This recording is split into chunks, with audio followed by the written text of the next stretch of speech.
But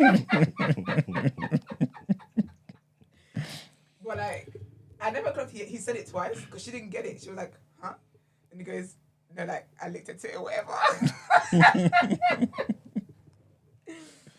Oh, what an icon, man.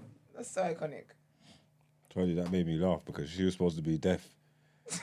And I didn't hear her say her once all season. Yes, because she's got hearing aids. No, yeah, but when he said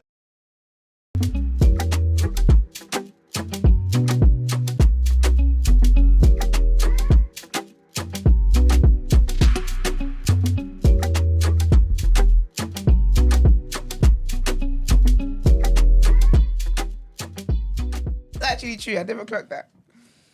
Oh man, what a show. Morning people, it is Thursday the 18th of January. I always say January weird. I don't like when it's this month and I'm on TD and I have to say it. It's just weird. You know I've clocked it for the past 2 years. I'm like, I always say it weird. Anyway, today's date is today's date. Welcome to TDA the day after, your favorite news platform and the home of popular culture as defined by the culture. And as always, you have amazing hosts. We'll introduce ourselves. Does it go right? Huh? Does it go right with it?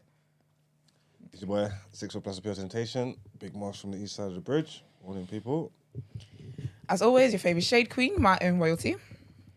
And they call me E-Man, the pro-black activist, TDA producer and news analyst. And of course, the melanin is jam-packed. Always, man. The melanin could not be any other way. Never, ever. Ever. How's everyone? Brent, are you here? Morning. I'm good. Thank you very much. What's wrong with you today? I think I haven't. Is it hot? Oh. Each time I touch these cameras, it goes beep. There you go. Now my day is perfect. I will say Brent is in a full-on TMB tracksuit, by the way. I'm always like this. Yeah, but today I want to call it out. All right. So I'm just not for them. I never do anything for them. I'm doing this.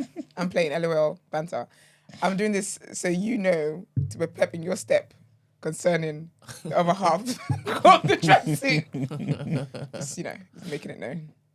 Thank you, Jossie. I think I keep changing one thing, but I keep forgetting the other thing. So, all the date police out there. Hey, date police. You all know what I'm talking about. Thank you very much. I appreciate you. What if we do it on purpose? It could become a thing, innit? It could become a thing. Morning, Jossie. Morning, Hustle. Morning, Imi. Oh, someone's name is Hustle. Davina. Huh? Someone's name is Hustle. Yeah. Okay, hard worker. Love that for you. Morning, Timmy. Manifesting. You guys heard the conversation before the show? Mm-hmm. When the music was playing. The court screen was on, and you were talking about the No. Yeah. Apparently.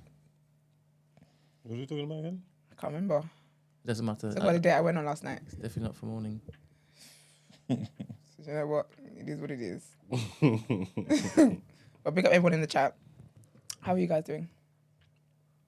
Yeah. You should be more happy. Yeah, I was gonna ask you how many days. Like, you're a bit plum. Is that the word? Is it gloom? Plum? What's the word? Glum. Plum? Glum. I was halfway there. Gloom, plum. That was the inspiration behind the word. A bit I glum. think it's glum. What is glum now? Yeah, it is glum. Yeah, there we go. No, I'm just trying to contain myself. Right. I'm not trying to make a scene. I'm trying to show off. I get it. I ain't trying to make a scene. I hear it. Are you holiday prep? You haven't done anything that we This talked time about, next have you? week, I'm on a beach, baby. Love that. You know what I'm saying? Love that. No, I haven't done nothing. Nah, you know what? All I need is 2 more t-shirts. I need to phone Taser. I've got to go meet him. I'm going to go get 2 4Ts t-shirts. Nice. And then I think I'm done. Okay, good. Cause I'm not really wearing clothes like that. Yeah, but remember you're also the guy to go and buy fresh underwear. I bought it. You've done all of that. Yeah, I I spent still can't believe that's the thing. I spent like £58 on underwear. What kind of underwear do men wear? Isn't it just a piece of cotton? Well, I would. Y'all don't have fancy things like lace numbers like we do. Well, our fancy things is Marks and Spencer's. That's fancy for y'all. Fancy for y'all, yeah. Because in one time you'd be getting your brief from. Well, old school used to get it from the market, but I don't think we go on market no more. You know what I'm trying to say? You know, old school used to get 15 for a pound in a bag. £15 What material is that made of? Don't know, but trust me, you And go paper down mache Ridley, pants. vest and brief, normal, yeah? Yeah. Pattern up, that's what we used to do, but we don't do that no more. So then now it's more like a Primark flow. 'Cause obviously, you just cheap, you just want the pack. And try Primark, cheap and cheerful, you just run in there, grab your little briefing thing. Or where else would people go? Well, if people do high-end boxes. Oh, yeah, Calvin Klein and them. Yeah, well, you know, a little high. Fenty do nice. I'm on like Tom Ford. Such an elitist. such an elitist. Okay. But no, Fenty do nice men's underwear as well. See, so there you go. But obviously, like, Marks and Spencer's has usually got good quality stuff. You get me? So I thought I'm going to go I want my vest and thing to be proper fresh white. Glowing, Absolutely, yeah. So Nice I can and go get crisp. the proper things. So I just went and got a pack of boxes, pack of trunks, pack of vests from Marks and Spencer's. I didn't know it was that much. I'm still waiting for you to say what else you got, That's what I Yeah, got. that's it. 50 something. Yeah. 58 quid. Do you know how expensive underwear is? I got a pack of boxers, 5, and I don't think I got 5 vests. And that's just 100% cotton, right? I might have got 3 vests, huh? Oh, that's 100% cotton. For that piece, it better be 1,000%. No, but I'm saying, imagine when women go and get lycra and we've got the lace and it's got little gold trimmings around the edges. It's crazy. Little razzle dazzle. The little razzle dazzle. Yeah, no, I wouldn't. If I checked the price before I went to the counter, I don't think I would have bought them. Yeah, that's crazy. That's how they get you. And that's the thing. That's how you know, like, pride is a bad thing. Yeah. Because really, I actually say, I don't want it anymore. But Yeah. I don't want to look silly now. I don't want to look. There was I don't nothing want to stopping be me that from girl. saying, you know what? Take it This back. is out of my price range. Yeah. Me. But now you got to stand on business that no one even said. And I'm like, okay, yeah. Now I'm tapping. Like, I'm happy to. I think this is foolishness. Vivid. Yeah. But, you know, we move. It's good. Holiday ready. So I got those. I've got swim shorts. I've got a few short sets, like t-shirt shorts. Okay. Short sets. And then I've got my basketball NBA jerseys. Of course, need those. It's gonna be a staple. I've got like one for every day. So What do men wear that with? Can't be shorts. Yeah, of course. But them dresses are like dresses. They're not that long.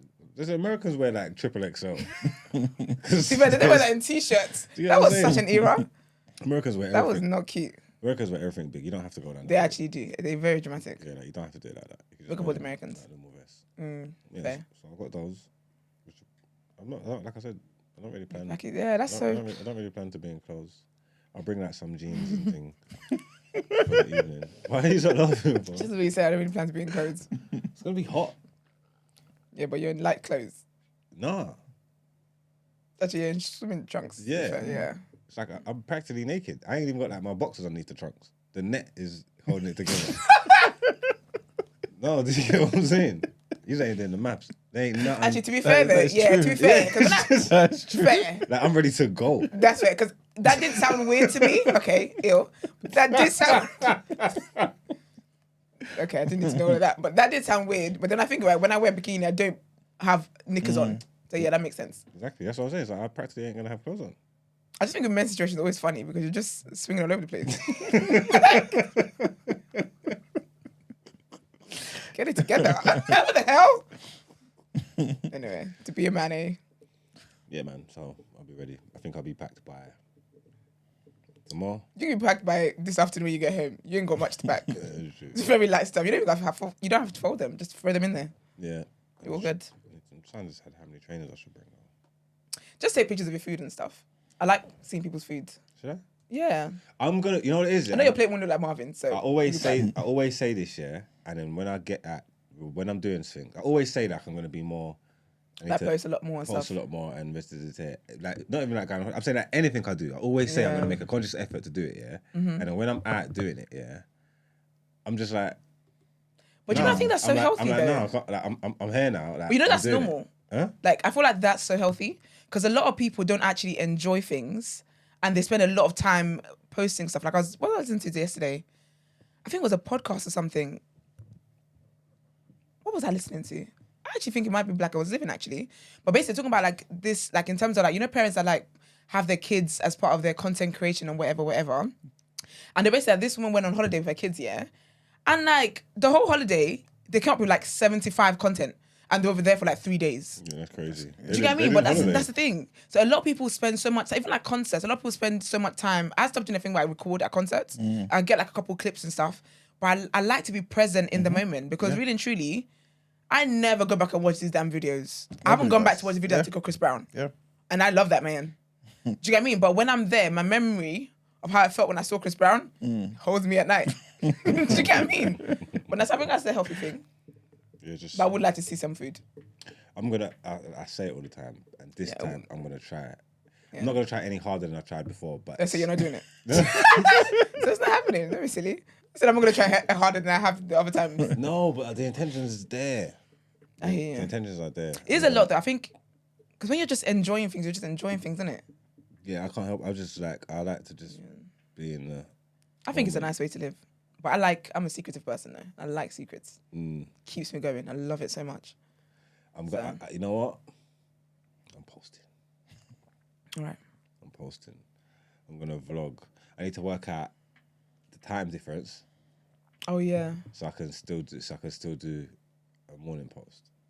So I'll see if I could do that. I don't know if I'll be awake by that time. I don't think you will be. I think you're gonna end up posting wherever you want to post in the morning when you get back. When it's actually morning where you are.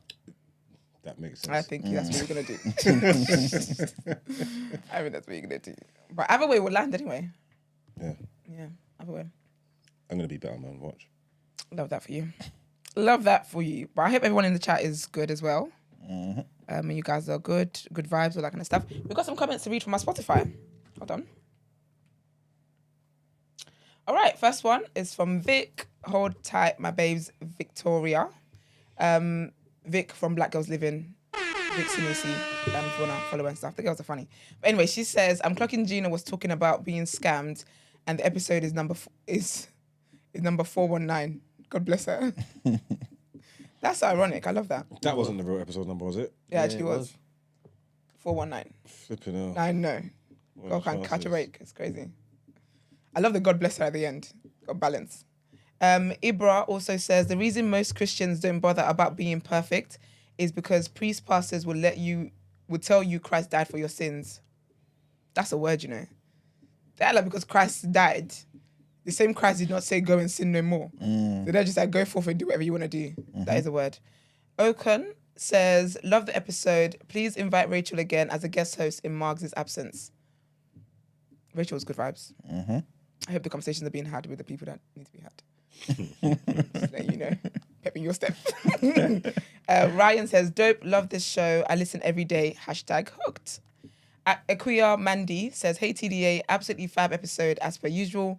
Rachel was an amazing guest. Get her back on. Chemistry between you all was fab. Keep shining, gang. Thank you, hon. Yeah, Rachel was really good. Like, she was really, really good vibes. I love when a guest comes in here and they're just like one of us. Do you get what I mean? And it feels like more of a conversation than an actual interview. And by the time they're leaving, you're thinking, oh, friend, don't go. Nate Rager, is it Rager? Sorry if I got that wrong. Says, once I'd done a morning airport run to pick up my girl and I didn't even drive. Wow. First of all, I needed more information on that. What do you mean you didn't? Who drove? My mind is going, what? I did a morning airport run to pick up my girl and I didn't even drive. Yeah, it's old school. It's like you used to go pick up your girlfriend, you didn't drive. Oh, like the cab driver's driving? Or you just take the bus and just go meet her then and you just take the public transport to where you are going. Oh, he was in love. Ain't that like picking? That's like picking them up still, isn't it? Actually, it is picking up, yeah. If you don't drive, you go to a yard, meet her, then you don't go and you walk to the bus station or the train station. Actually, you picked her up, yeah. You picked her up? Yeah. Not in this day and age, though. But that is a pickup. That does actually count as a pickup. Parents do that, actually, yeah. I don't have a problem with that. With what? What, as in today? Oh, would you do that in 2024 on a date? A date? That's what I'm talking about. You're going to go and pick up your gal. Well, obviously, he picked them up from an airport, but we're still using the pickup term. So I'm saying it's a date. You've got a dinner date. You go and you pick her up. You go to her yard. You knock on her door. She comes out. So have you got your oyster? You don't walk to the train station. You say you ain't got no problem with that? No. As in going to the airport with her. Taking to the airport. Well, even that. That's like, you're dropping me off. That's a drop off. Don't come to pick me up for the airport run if you ain't. And we're getting Elizabeth line together. No, because had I not been here, you'd have to struggle with 2 suitcases. Yeah. You got one, I've got one. Precisely. I'm helping your situation. I Don't be don't silly. care. I don't know. A bit of company for your journey. Don't come and pick me up to go to the airport if you can't pick me up. Yeah? I am picking you up. You just didn't specify. Do you want me I picked don't up with a need car? you on this train. I don't need you on this train. No, that is a pickup. That's a pickup and that's a drop off. I hear it. But I think on a date though, unless we're going, we can't drive there. You can't pick me up via foot. What is the Flintstones? You can fuck right off. That's what I tell you. So I can meet you there. Are you silly? Don't come and pick me up for a date and then be like, all right, you got everything you ready? Like, got your coat, got your hiking shoes. Need to go toilet before we leave. Do you need to go to the toilet before we leave? Excuse me? Yeah, man, don't pick me up like that. Leave me where I'm at. I'll meet you at the venue. I'll meet you there. Get my next man to drop me. Ty Pookie says, Esther's the goat, man. She's cracking me up during topic of the day. I wonder what topic of the day that was. If it wasn't the one when you... Well, I was going to throw shade. I think it's too soon. What did I do? What did I do now? It wasn't with you. It was all of us, but I just thought tensions might be a bit too high still. So, anyways, enough of that. Let's get into the headlines.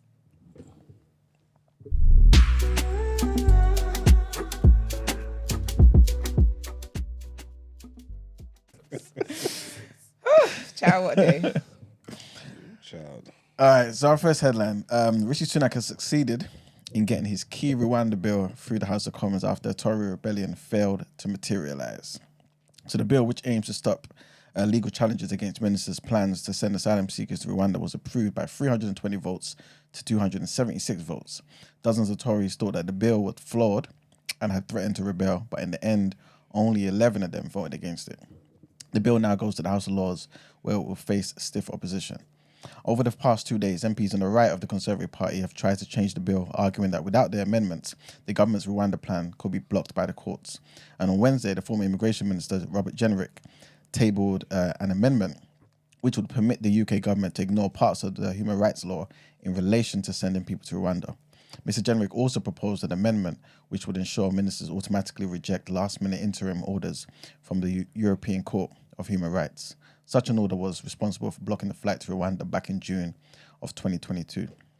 Did you guys hear that Kagame, who's the president of Rwanda, he pretty much said that, listen, I'll give the money back, man. Good. If it doesn't go through, I'll give the money back. If it doesn't go through, knowing damn well. It actually might have. I actually think it might. Actually, you think they're going to succeed?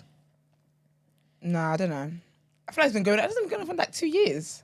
Yeah. It's one of the first things talked about on TDA. Since Pretty, remember? Yeah, man. Nah. Pretty indeed. Yeah. Quick question, to everybody quickly, If they do make it happen, right, and it goes through and you see that first flight go to Rwanda, do you feel like when Labour win, they would actually reverse it? Or do you feel they'll just continue? I'm not going to continue. Yeah, it don't make sense. If it goes through, it don't make sense them reversing it. Yeah, they're going to continue. Because I think...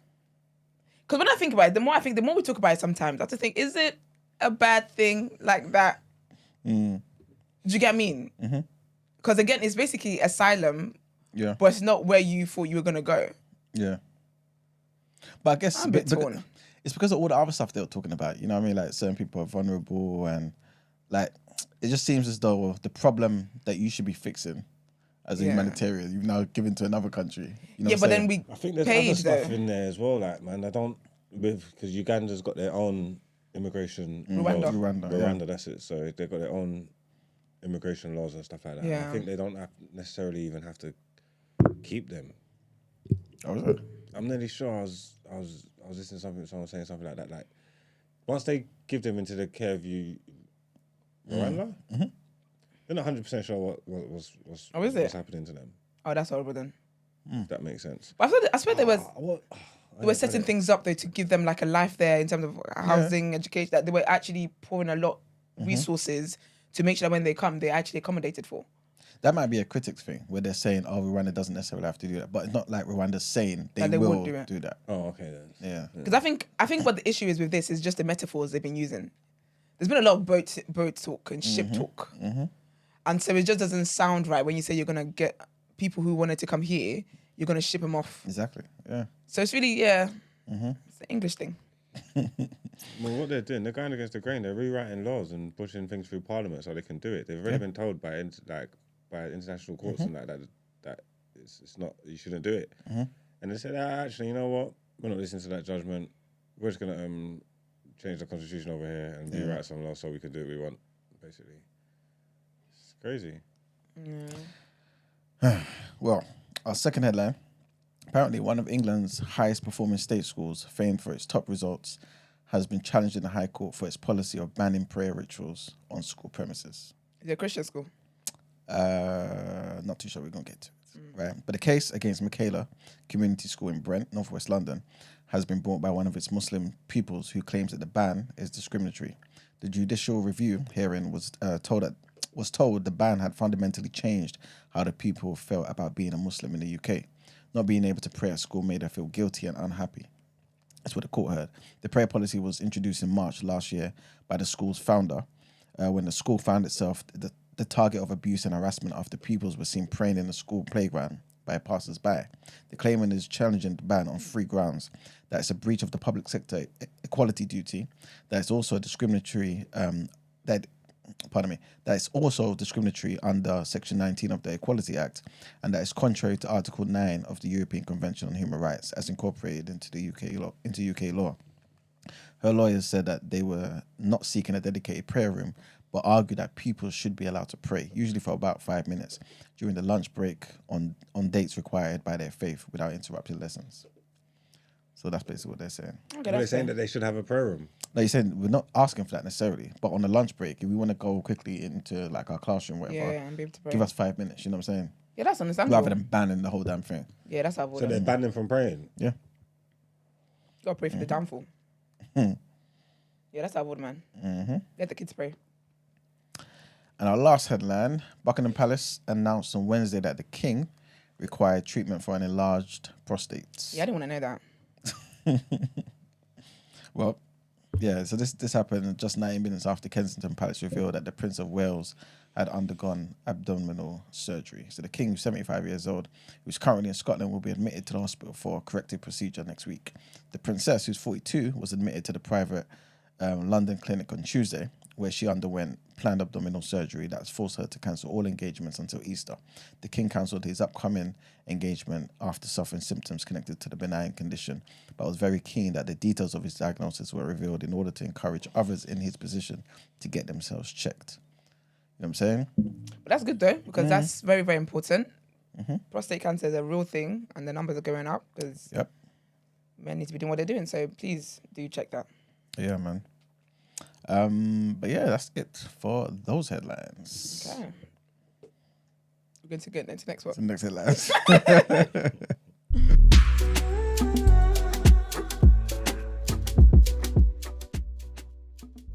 Just let us know her situation. Yeah. All right, so our next headline. The Met Police have admitted that it was wrong to arrest and detain a homeless pensioner who said that their decision to remove him from his home of 8 months in a tent was inhumane. A letter from the Met said that it will pay damages and apologise to Anthony Sinclair, who's 70 years old, who had been sleeping outside of a central London hospital. On the 10th of November, he was detained by police days after Suella Braverman had controversially called for a crackdown on the homeless in tents, describing it as a lifestyle choice. You guys remember that, innit? The Met accepted it breached his human rights, but said it had received complaints of homeless people in the area defecating and threatening people.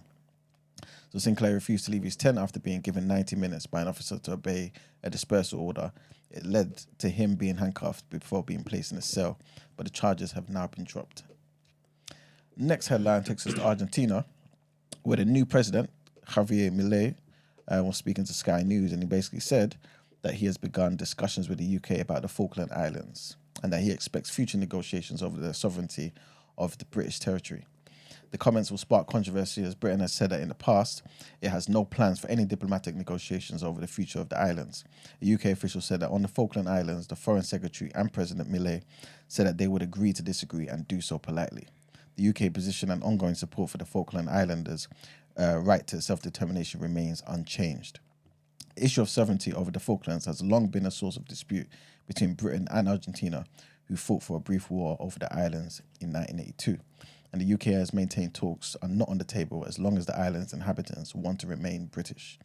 In a referendum on the island's sovereignty in 2013, 99.8% of them voted to remain a British territory, with only 3 voting against. Imagine, 3 people on the entire island voted against it. And our last headline, I'm not too sure if this could be a potential topic of the day, but there was a situation where, let me just jump into it. Basically, an employment tribunal had heard, right, that a lady by the name of Andrea Mayers was let go from her job of 20 years in 2022 after 6 of her fellow staff claimed that her relentless complaining about racial issues in the classroom left them feeling intimidated. In one instance, Miss Mayers objected to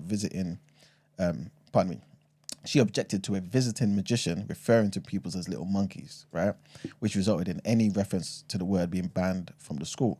Subsequently, library books were removed, art displays were taken down, and the nursery and reception classes were forced to stop singing a song called 5 Little Monkeys. As a consequence, this is what the tribunal was told, yeah? Members of the SLT, the school's senior leadership team, then launched a collective grievance against Miss Mayers, insisting that they were too afraid to use the word black in her presence and feared being the victims of vicious allegations of racism. The 6 threatened to stage a wildcat strike if the teacher were to remain at the school. Miss Mayers, who the panel heard was dotted on by students, was eventually sacked due to the breakdown in the relationship between her and the colleagues. But she has now successfully sued the school and the local council also for race discrimination over her treatment. Miss Mayers was hired as a teacher at Kings Road Primary School in Stretford in Manchester in December of 2001. So she's been there over 20 years, And a remedy hearing to decide Miss Mayers' compensation will be held at a later date. Sounds like weaponizing white tears to me, but what do I know? Glad she won. You know what I'm saying? Isn't it? No? Well, to be fair, in a racist land, of course, I expect that.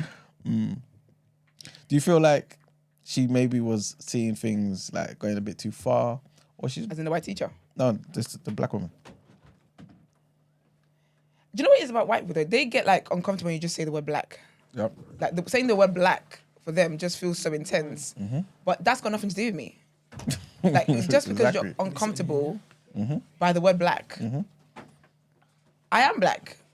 Because remember, in certain spaces, like in the office, you see it, they will use every adjective there is going to try and describe somebody other than just be like the black girl. I'm the only black girl here. So you really, if someone's like, oh, who's Esther? You could really just be like, the black girl there. But they would do everything. Oh, she's wearing this. Bro, just say the black woman. You're not racist for saying the word black, but you do give you're racist adjacent when you feel uncomfortable at the word black. I don't know, man. I think white people weaponize their tears all the time in institutions. Yep. And institutional racism is such a big thing where they don't overtly have to call you an N-word, but it's in the little microaggressions and stuff. 100%. So whatever it is, I'm standing with a black woman anyway. Big facts. Like you said, Ray, I support all black women. So, that's pretty much it for the headlines. Time to pay the bills. All right, let's get into our topic of the day. Let's do it.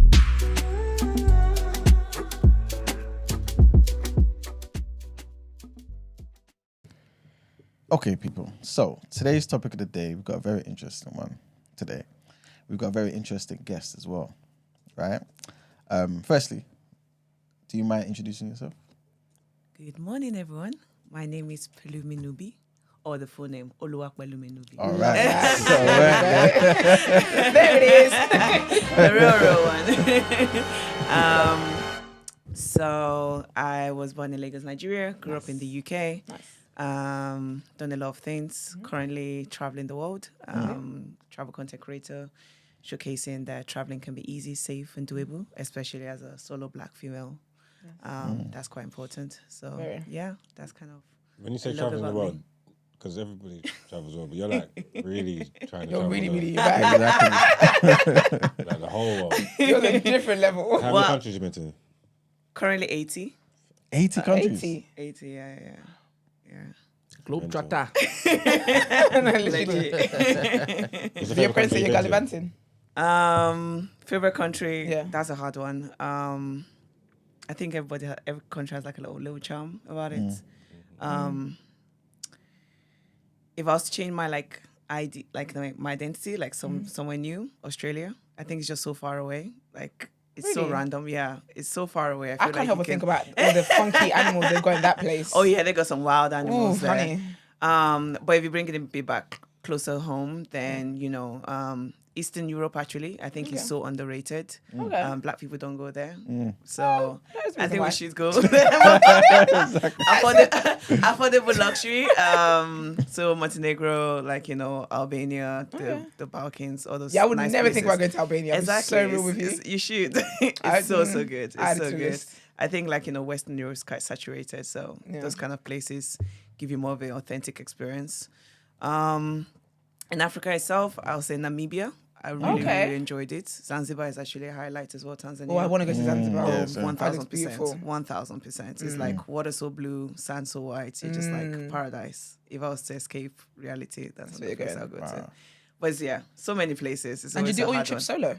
Most of them. I'll say 80% are solo. I do enjoy traveling people, but I prefer. I love a solo trip too. Yeah. I love because you're like in charge of it, Girl. Like you can wake up whenever, you can do whatever. You don't have to great. It's just honestly, I love a solo trip. What was your first solo trip? What was that to?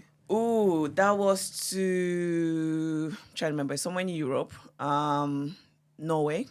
Okay. So random, when them time just do Skyscanner cheapest flights. Oh yeah. Go.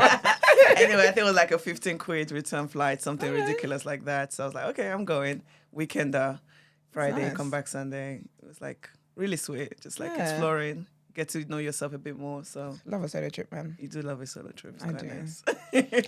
Can I ask you? Yeah. What's the worst country you've been to? Oh, that's always a hard one. Actually, it's not. There's only actually one. I wasn't too impressed in Morocco.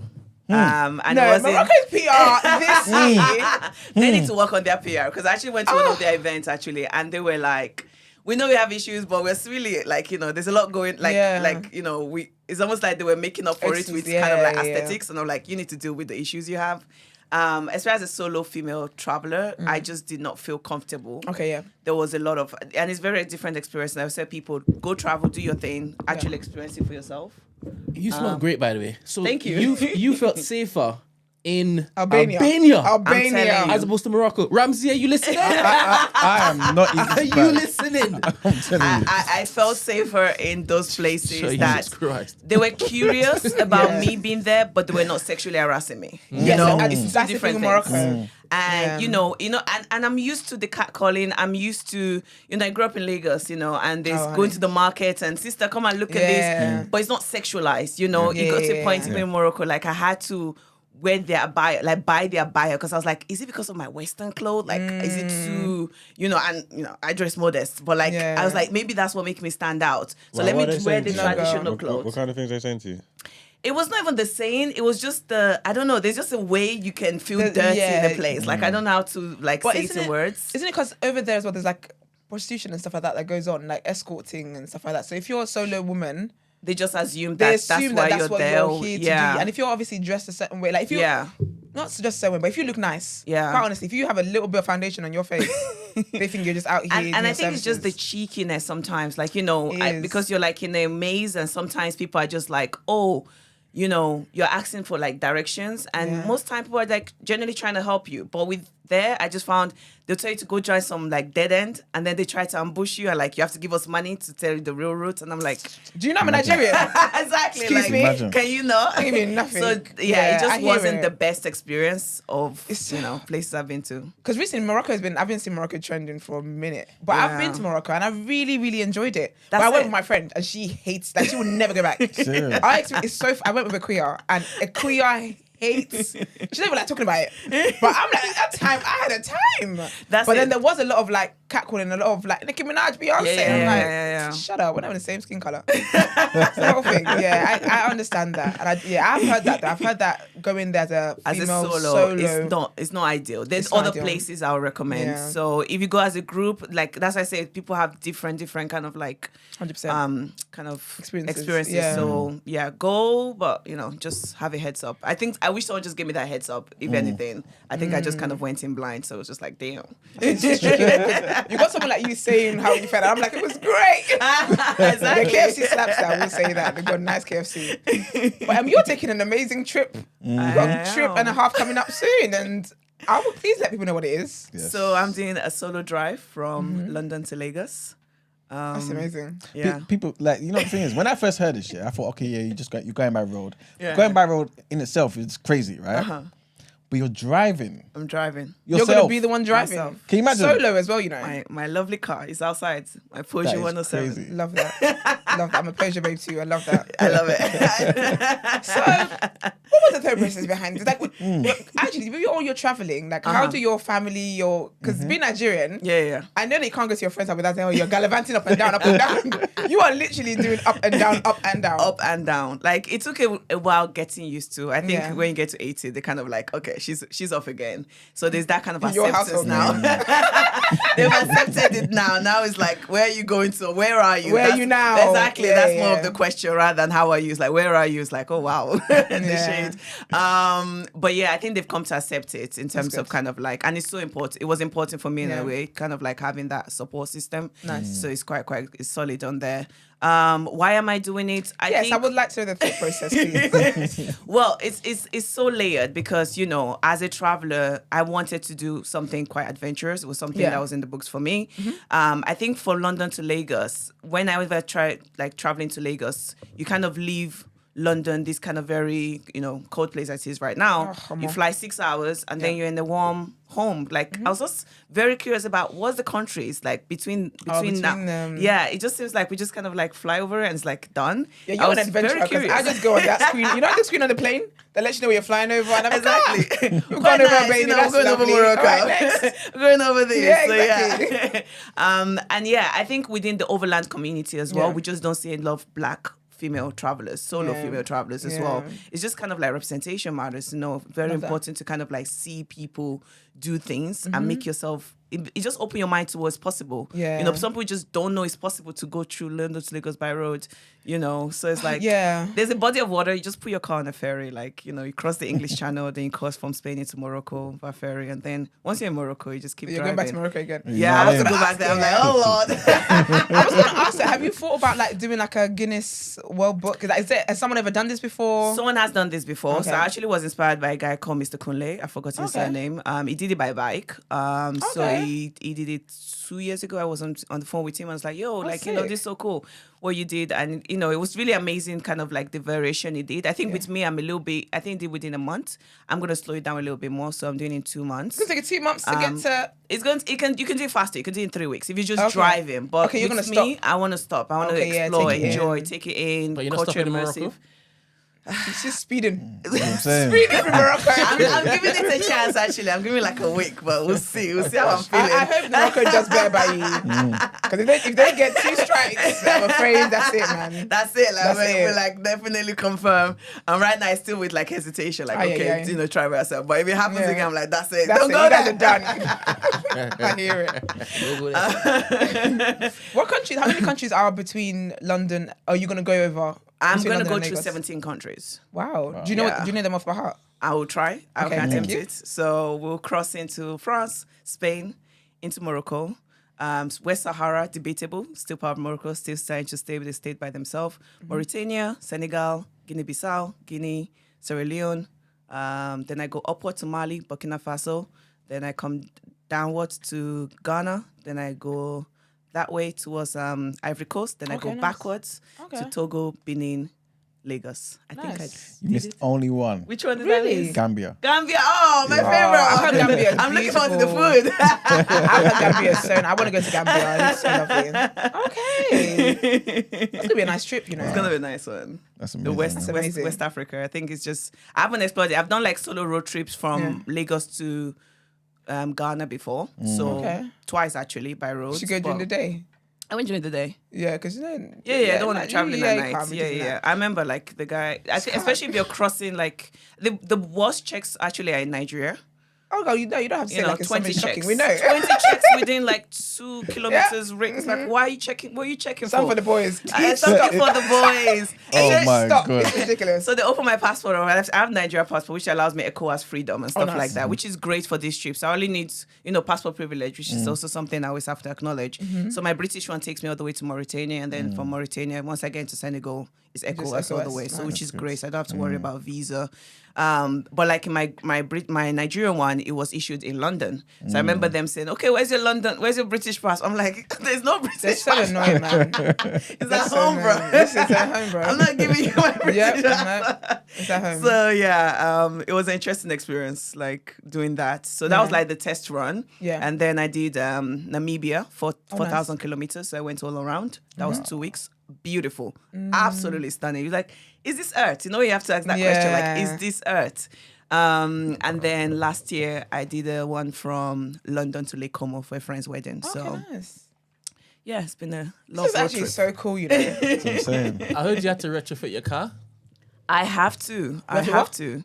Well, because it's gonna be like a camper van. No, what's the word you use? Retrofit, like just put some stuff in it, modify it. Oh, is it? Yeah, so a company is actually coming over in a few hours' time to fix it up. So What kind of stuff do you need? I need a bed in there because I'll be sleeping in my car. I'm gonna make like a makeshift kitchen too as well. So like a basement In your car? in that one or something like that. Girl, aren't this car small?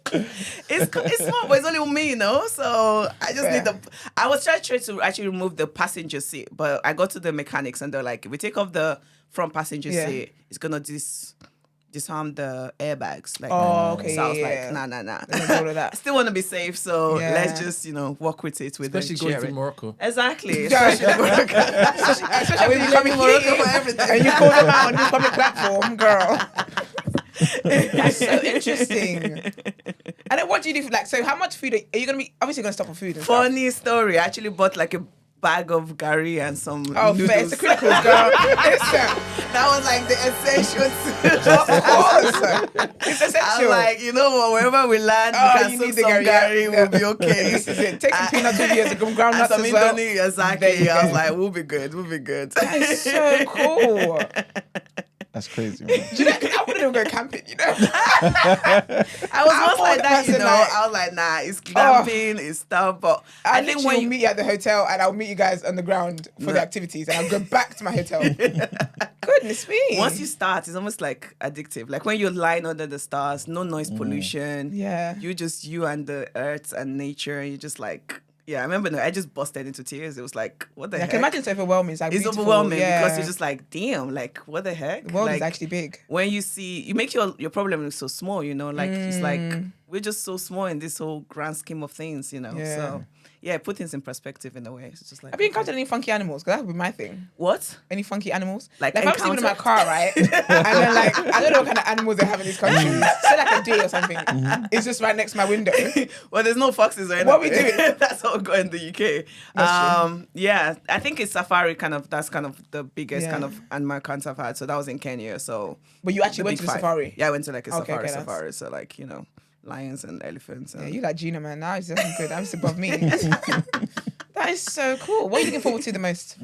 That's a good one. I think just the challenge in itself. Yeah. I think sometimes we are in the society that I live in, we are constantly told like, we can't do hard things. We Yeah. cannot do that. I remember like I tweeted this and the comment was like, yeah, I've never seen this kind of highness before. And I'm like, you know what?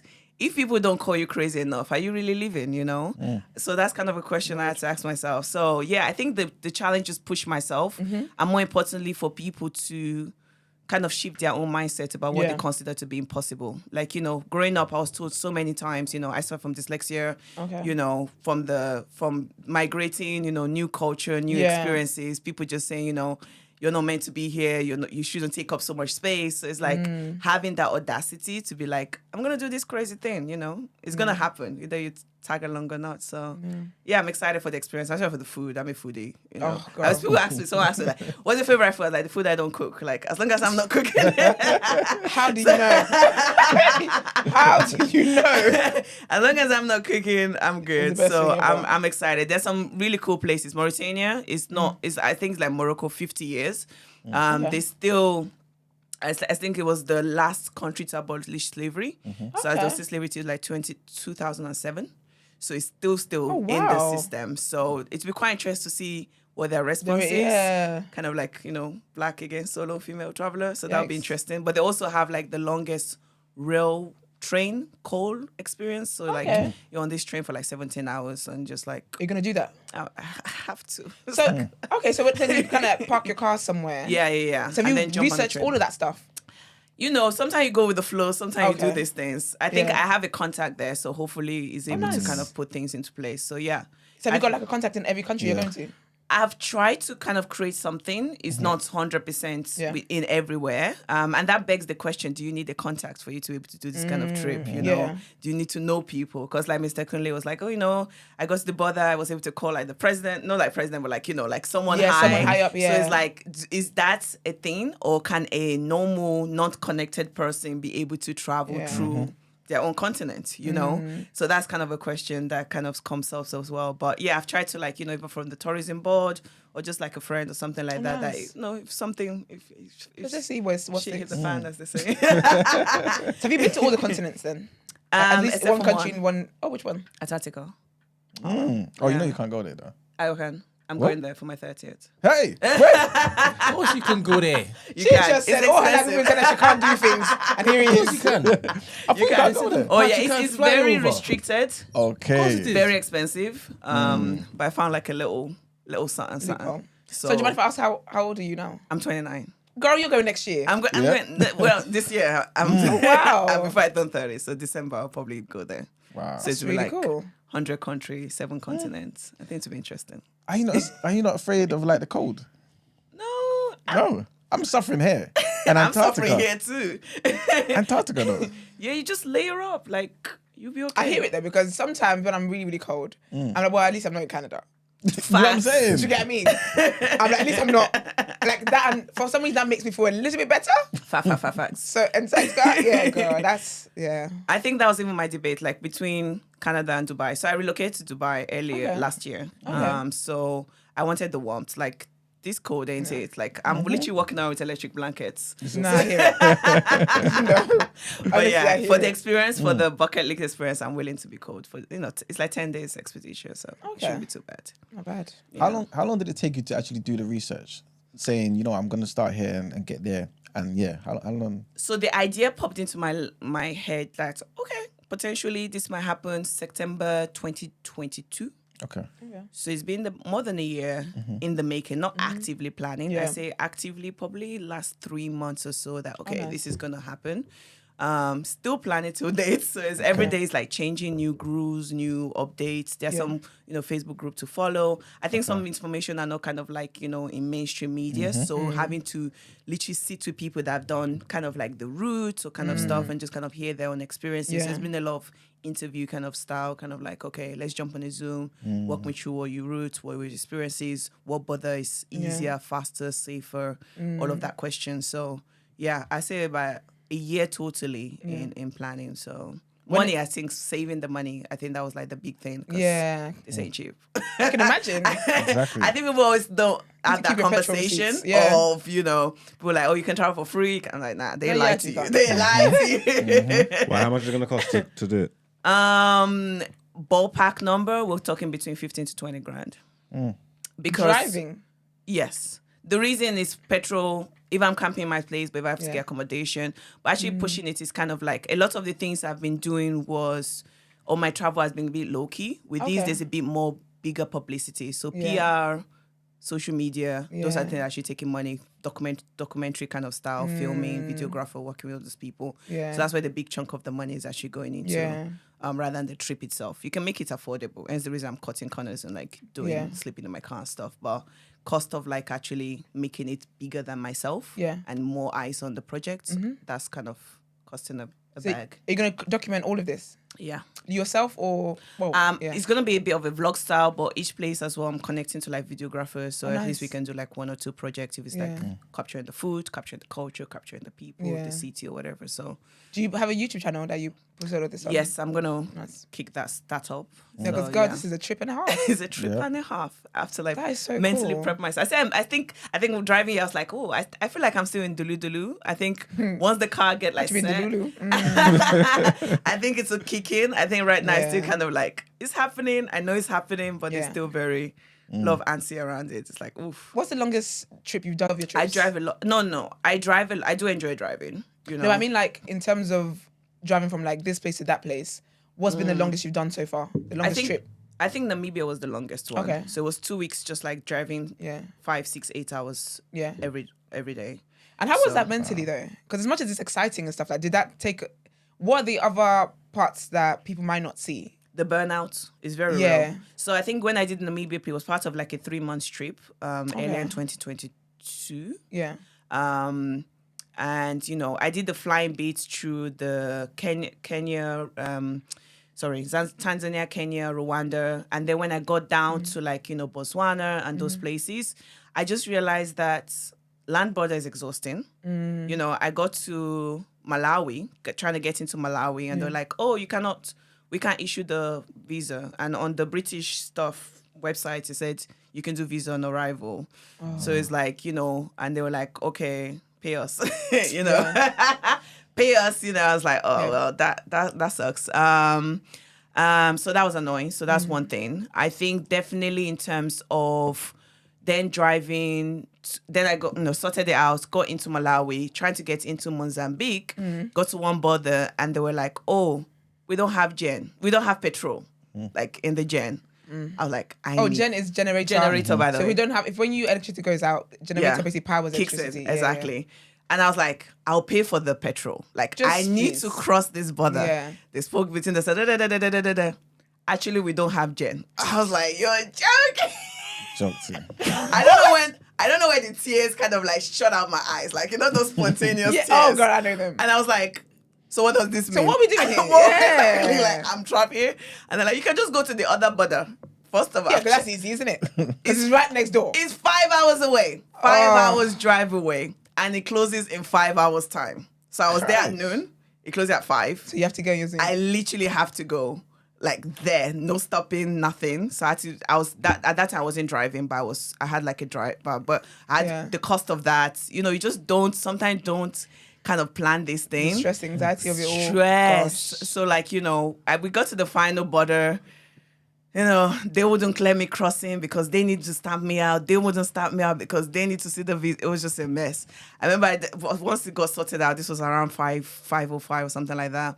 They then wanted to do a bag search. Again, I don't know where the tears came from because it's just, you know, you like, just have got a break. I'm like, there's nothing in this bag and I need to go. But yeah, it does get overwhelming. And I remember literally looking at flights. I was like, yeah, I'm ready to go home. But a phone call to my mom, I was like, Ma, it's like, yeah, you good. So yeah. We have a question. Someone says, do you know how to read a map in case sat-nav stopped working? Do I need... Are you using Waze or Google Maps? I'm using Waze all the way. I'm a Waze girl. Well, to be fair, Waze is the one you want to use when you're doing London to Lagos. Because Waze will take you through with back gardens and whatever else. Probably within the UK and Europe. I've used it all the way to Italy. So I know that Waze work all the way there. Yeah. But they say there's some tips, you know, Google download, you know, offline map as well. Okay. So it's still active even if you don't have internet. And there's iMap or something like that as well. So I've downloaded everything that needs downloading, kind of like make sure I'm not lost. But yeah, I can read routes quite. You can read maps and stuff as well. Can you read maps? No, you'll be okay. You stop and say, please, can you help me? I'll say two junctions down. Do you know what I was thinking that the other day? Because you know, like in Nigeria, obviously now they use like maps and whatnot, but when I remember when I was younger, back in the day, you would actually be going somewhere and just be like, oh, like, do you know where I didn't know what street, and they're like, yeah, just take a left, take a left, take another left. When you see the big tree, take another when right. You see, when you see that tree, you've gone too far. Exactly. Come back. And it's so, like, I'm like, it's so lit. And it would just be a random person on the road, and they're like, oh yeah, just do it, and people always know where to go. Place. Exactly. It's amazing, man. But I think one thing I'm a little bit concerned is the language barrier. So lots of these countries. I was going to ask, do you speak any other languages? No, Yoruba and English, that's it. So I tried to learn French, so I know the tiniest bit to get by. I would have loved to know the language a little bit more so that I can have a more immersive experience. But it's one of those things. Do you have like entertainment on your journey? Like what are you listening to? What's your vibe? Like what I'm a full-on karaoke girl in my car. Like I'm like singing to myself, audiobooks, Oh, nice. I think a good memoir. I think for Namibia I was reading what's his name? Oh my God, his name is called Will Smith. Okay. His books. So like kind of like any kind of good books, like kind of like entertainment, funny, kind of like Kevin Hart, kind of. Read Viola Davis as well. Yeah, she's a beautiful, she's an amazing woman. Yeah, so she'll keep you going on That's true. On the motivation. Yeah. So I know audiobooks are my thing. Podcasts, good podcasts like yours. So of course, let's tune in. So I'm gonna be excited about that. So cool. And if anyone has any recommendation, please send them my way. I will. You know what we need to do? We also need to like have you check in. That would be amazing. Yes. You know what I mean? Make sure I'm alive. Because I was going to ask, like, do you let people know when you start? Obviously, you know like how Nigerians are. We're very dramatic people. Mm-hmm. You don't tell people when you're flying. Yeah, exactly. On account of we literally have this conversation. You know what I mean? But then with what you're doing, do you let people know where you're going? You kind of have to. Can't be secretive about this one. It's a 50-50 thing, to be honest. I would love to tell people kind of like live location, kind of like you can track me kind of thing. No. But people be wow. I've been in the social media kind of content creator travel space. Especially how you were talking about Morocco this morning. I don't want to do that. Exactly. I've been, you just post, and I'm very notorious like back posters. I could post something for like 6 months ago and something like, I just get DMs bombarded with, I'm actually here. Do you want? And I'm like, baby, I was there last year. In my bed, mate. Sorry. I think that's safe. It's safe. But with this trip, I think people do feel they need to be carried along, or it's nice to have that communal. Oh, we crossed this border. Yeah. So I think there'll be a lag, but it will be quite close. Yeah, you let people know. Close. Yeah. Not, this is my live location. Yeah. But more of like, okay, we are crossing into this, or we are doing that. I've just crossed it. Exactly. Yeah. So it would be more of like a generic kind of announcement. That's so cool. I feel like it's going to be such an amazing trip for you. So that's the best I can give you guys. You sound like me. That's what I would do. I'm like, next week. Next week is going to happen. A week or so. Yeah, I think this is really cool. I feel like this is going to be like, I feel like it's going to put you on the map, like on a different level. Because you're really, really good energy, and like, even like what it is that you're doing, I feel like it's going to be a lot greater than you probably think it's going to be. I hope so. I pray so. Thank you so much. Amazing. Thank you. Do you have a love interest in every country? A love interest? Yeah. Oh my gosh, that's a good question. We have a passport bro in our community, right? Oh gosh. His name is Black Lad Travel. Okay. And he keeps on threatening us to come on as a guest, but he never does, innit? But he said Maps Me is good, just in case. Okay. Yeah. But he goes to different countries to find like easier women. Interesting. Yeah. I'm not sure. I'm interested indeed. Do I have friendship in these countries? I've tried to make like online. I think that's the power of social media, just being able to, connect with people. Yeah. I think Ghana, I'm well connected because kind of like, know a lot of people out there. Yeah. But yeah, just knowing people. I won't say call it love interest, but friendship, yeah. But men just sow their seeds wherever they go. Men love to just, Exactly. It's like, damn, is that why you're out on the streets? Yeah. Who have been the loveliest men you've met though? In terms of like even men, how they are like, because men get a bad rep. Rwanda men's are quite interesting. Really? Yeah, I think they're quite kind. They're very, very kind. Really? Yeah, I had a very, very interesting experience. Like I was going hiking. They bamboozled me. They said, "Oh, you can see the chimpanzees. I think you pay $2,000 right now to see and take pictures with them. But if you go on this other hike for like $150." There's like a high chance, like 90% chance you will see them. So I was like, I'm going to save my coins. Let's go see these chimps. Yeah. Anyways, on this is just kind of a backstory of how I got to the situation. I was on the bike trying to find this place to do this hike, and I just stopped randomly. this, I'll call him a gay man, Yeah. on our property, whatever. And it was like, oh, I was asking for direction from him, like, hey, can I get this to this place, blah, blah, blah, blah, blah. And it was like, it directed the bike man. So I got to the place to start the hike. Yeah. And then it was like, oh, I got there and someone came with padlock, literally running after me. So I've spoken to this guy. Yeah. I've gotten to my destination. Yeah. And someone's running after me with like a packed lunch. Yeah. And I was like, I didn't order, like, I didn't who are order you? food. Like, I didn't order. And just like, oh, the person you Oh, just, stop it. I was cry. I will cry. I That's was so sweet. I was like, what? Like, Oh. you don't know me. You've never met me. You don't like. Big up the random men. Man. Big up to Big them. up them. Big That's up to really them. thoughtful. And after the hike, no. You I've close got too many it stories up. about You close up here because someone who lives there.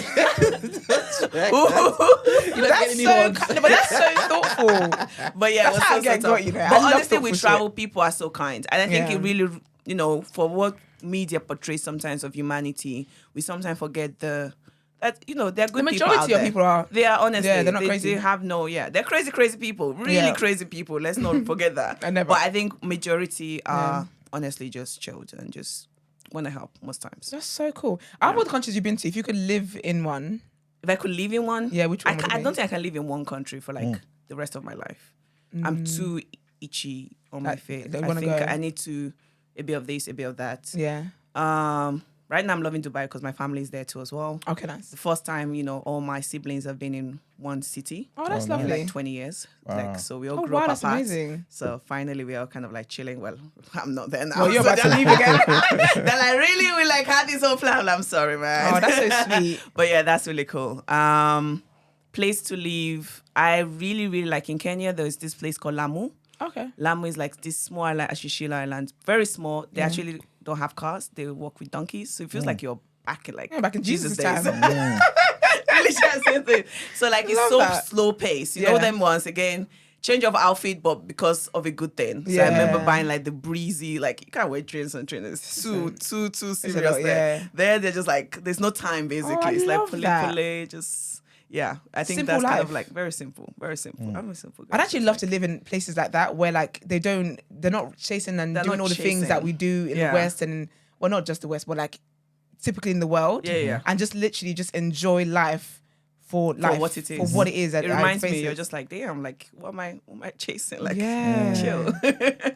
that's so That's cool, so man. exciting. Yeah. I want to ask you about the route that you're taking. Yeah, were there other options where you're thinking, what if I went this particular route? If I went, I don't know. Obviously, going through the Middle East is too long, but you get what I'm trying to say. Yeah. Like, what made you kind of settle on this route? So lots of people that do like Europe to Africa, they tend to want to just go straight down. So from Egypt all the way down is the shortest route. Okay. I was like, nah, because it's just like you're just cutting through. And a lot of the countries I've also visited as well. So I'll be visiting a lot more of the east and south of Africa. I just realized I haven't done that big chunk of West Africa as well. So that was like a big attraction for me. So I was just like, okay, this is doable. And the person that inspired this trip also did this route.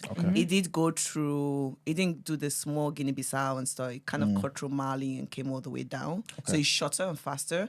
I also wanted to see a lot more. So I was like, if I'm going to do it, let me see as much as possible. And it's the 17. I think he did like 11 or something like that. So yeah, that was kind of the options I was thinking. Safety as well. So the route choice, how good the road is. Some road are non-existent. They're road, but they're no road. It's just, we know what that means. avoiding the rainy season. That was very important for me. So that's choice of timing of the year I could go to. So yeah, those were kind of like the factors I put into place and kind of like deciding. So I was like, okay, we're solid. Any backup plans if it is that your car pops down? It wouldn't in Jesus' name. Amen. Amen. But yeah, I actually haven't thought about that. That's a good point. Is there backup plan? Nah, we'll try and fix it. If not, we'll try again another time. You mentioned Jesus is now, so that's your companion. Basically. Oh yeah, that's my big G. Like, there's no truth without him. Amen. Amen to that. I love that. What were you like as a child? Because I'm like, when did you get this like curious This bug. and adventurous and like, have you always been like this? funny enough, I had this question to my mom because I was just curious. I was like, what was I like? Like, what? She's like, you were just your diapers just walking around the house. So apparently I've been... just go wherever you please. I've been just like roaming around. I was like, really? She's like, I tell you, we never know what you're doing. You're just like walking around. So that's, I think I was just very, very, very, very, very just curious child. I was just kind of like, okay, what's this? What's going on? Yeah. I've always been given my freedom as a child. Like, two working parents, being with a maid or with a grandma or something. So there was always that freedom. You just go out there. So growing up in Nigeria, it's kind of like, there was still that playing with your friends on the streets. It was quite, social media wasn't a thing, you know. Relocating to the UK, I moved in year 6. Okay. So I was 10, That was hard, bullying. Kids could be mean. Kids really are mean. Hard. Kids really are hard. mean, I think man. parents have a really, really big responsibility to just kind of like instill kindness. But that was so hard. That was a hard time in my life. Mostly because it was just kind of like new to the country. I was the other. I was in a black school, but it was just... I was still very different. Yeah, you're Nigerian. You're different, African, I was fresh off the boat, like they like Bob, bleak, all of them words. And I just made feel really small, I remember touching something and they're like, let me touch that thing. And I legit thought I had leprosy. Like that's crazy, man. It was bad. So I found the library. I think I became a really, really geeky girl. Yeah. And the book I gravitated towards were travel books. Oh, nice. So I think that really planted the seeds. Yeah. Like sometimes you don't know what you're going through. Kind of like evolve to a bigger thing. Yeah. So it really planned to say, like, I never in my wildest thought I would visit the place I read about back then, So I was just kind of... the bullies know? I wish that Listen, girl, she's trying to travel with Jesus. Led you to this. I'm going to turn the other cheek. I wish, in hindsight. All the best parties involved in it. You guys see me somewhere. I hear it. I feel like it is difficult. The way, like, Nigerians are, the way we're just very confident. Like, if a Nigerian is in a room, you're very aware that a Nigerian is in the room. Yeah, so it's a shock. Because I came here as well when I was 13. So it's such a shock when you come to a place and then like the confidence is just not oozing in the same way, and like you're kind of made to feel small and stuff like that. But look at you today, girl. Don't follow them back when they follow you and want to, I know their names. I love that. Never forget. Joke. How about the Caribbean? You been there? I have been there. Which islands? Just Jamaica, actually. I'm sorry. He's from Trinidad and Tobago, so it's a thing for him. I'm sorry. I need to visit more of the islands. Imagine, you've gone to so many white countries. Jamaican, so many white countries. First so many European countries. Hey, brother. That's what we do in Lagos, Africa, Trying to make some, Exactly. And when you look at them lists, you're right. You have a point there. And I think, again, this is kind of the thing. Like, African countries are made to look so dangerous. Like, you go through these news and, like, don't go there except you have to. War zone, blah, blah, blah. Yeah. And, you have America there where everybody has a gun. So it's like, where is truly dangerous? So, I think definitely the narrative of travel within the African continent is something I'm hoping to push out that, hopefully we're able to explore more freely and go back home, go back to our roots. You always hear that Nigerians are everywhere. We are everywhere, man. Are they? I was like, are they? Because I've heard Nigerians in places, I'm like, how the hell do you even get a visa to live there? And they live there and they will speak their language, and the person they're speaking to starts speaking pidgin. But he's not just something else. Are Nigerians really everywhere? We are really everywhere. Yeah. We really are. You're right. Some places you're just like, it's not possible. Like, I would not. And they just say, my sister!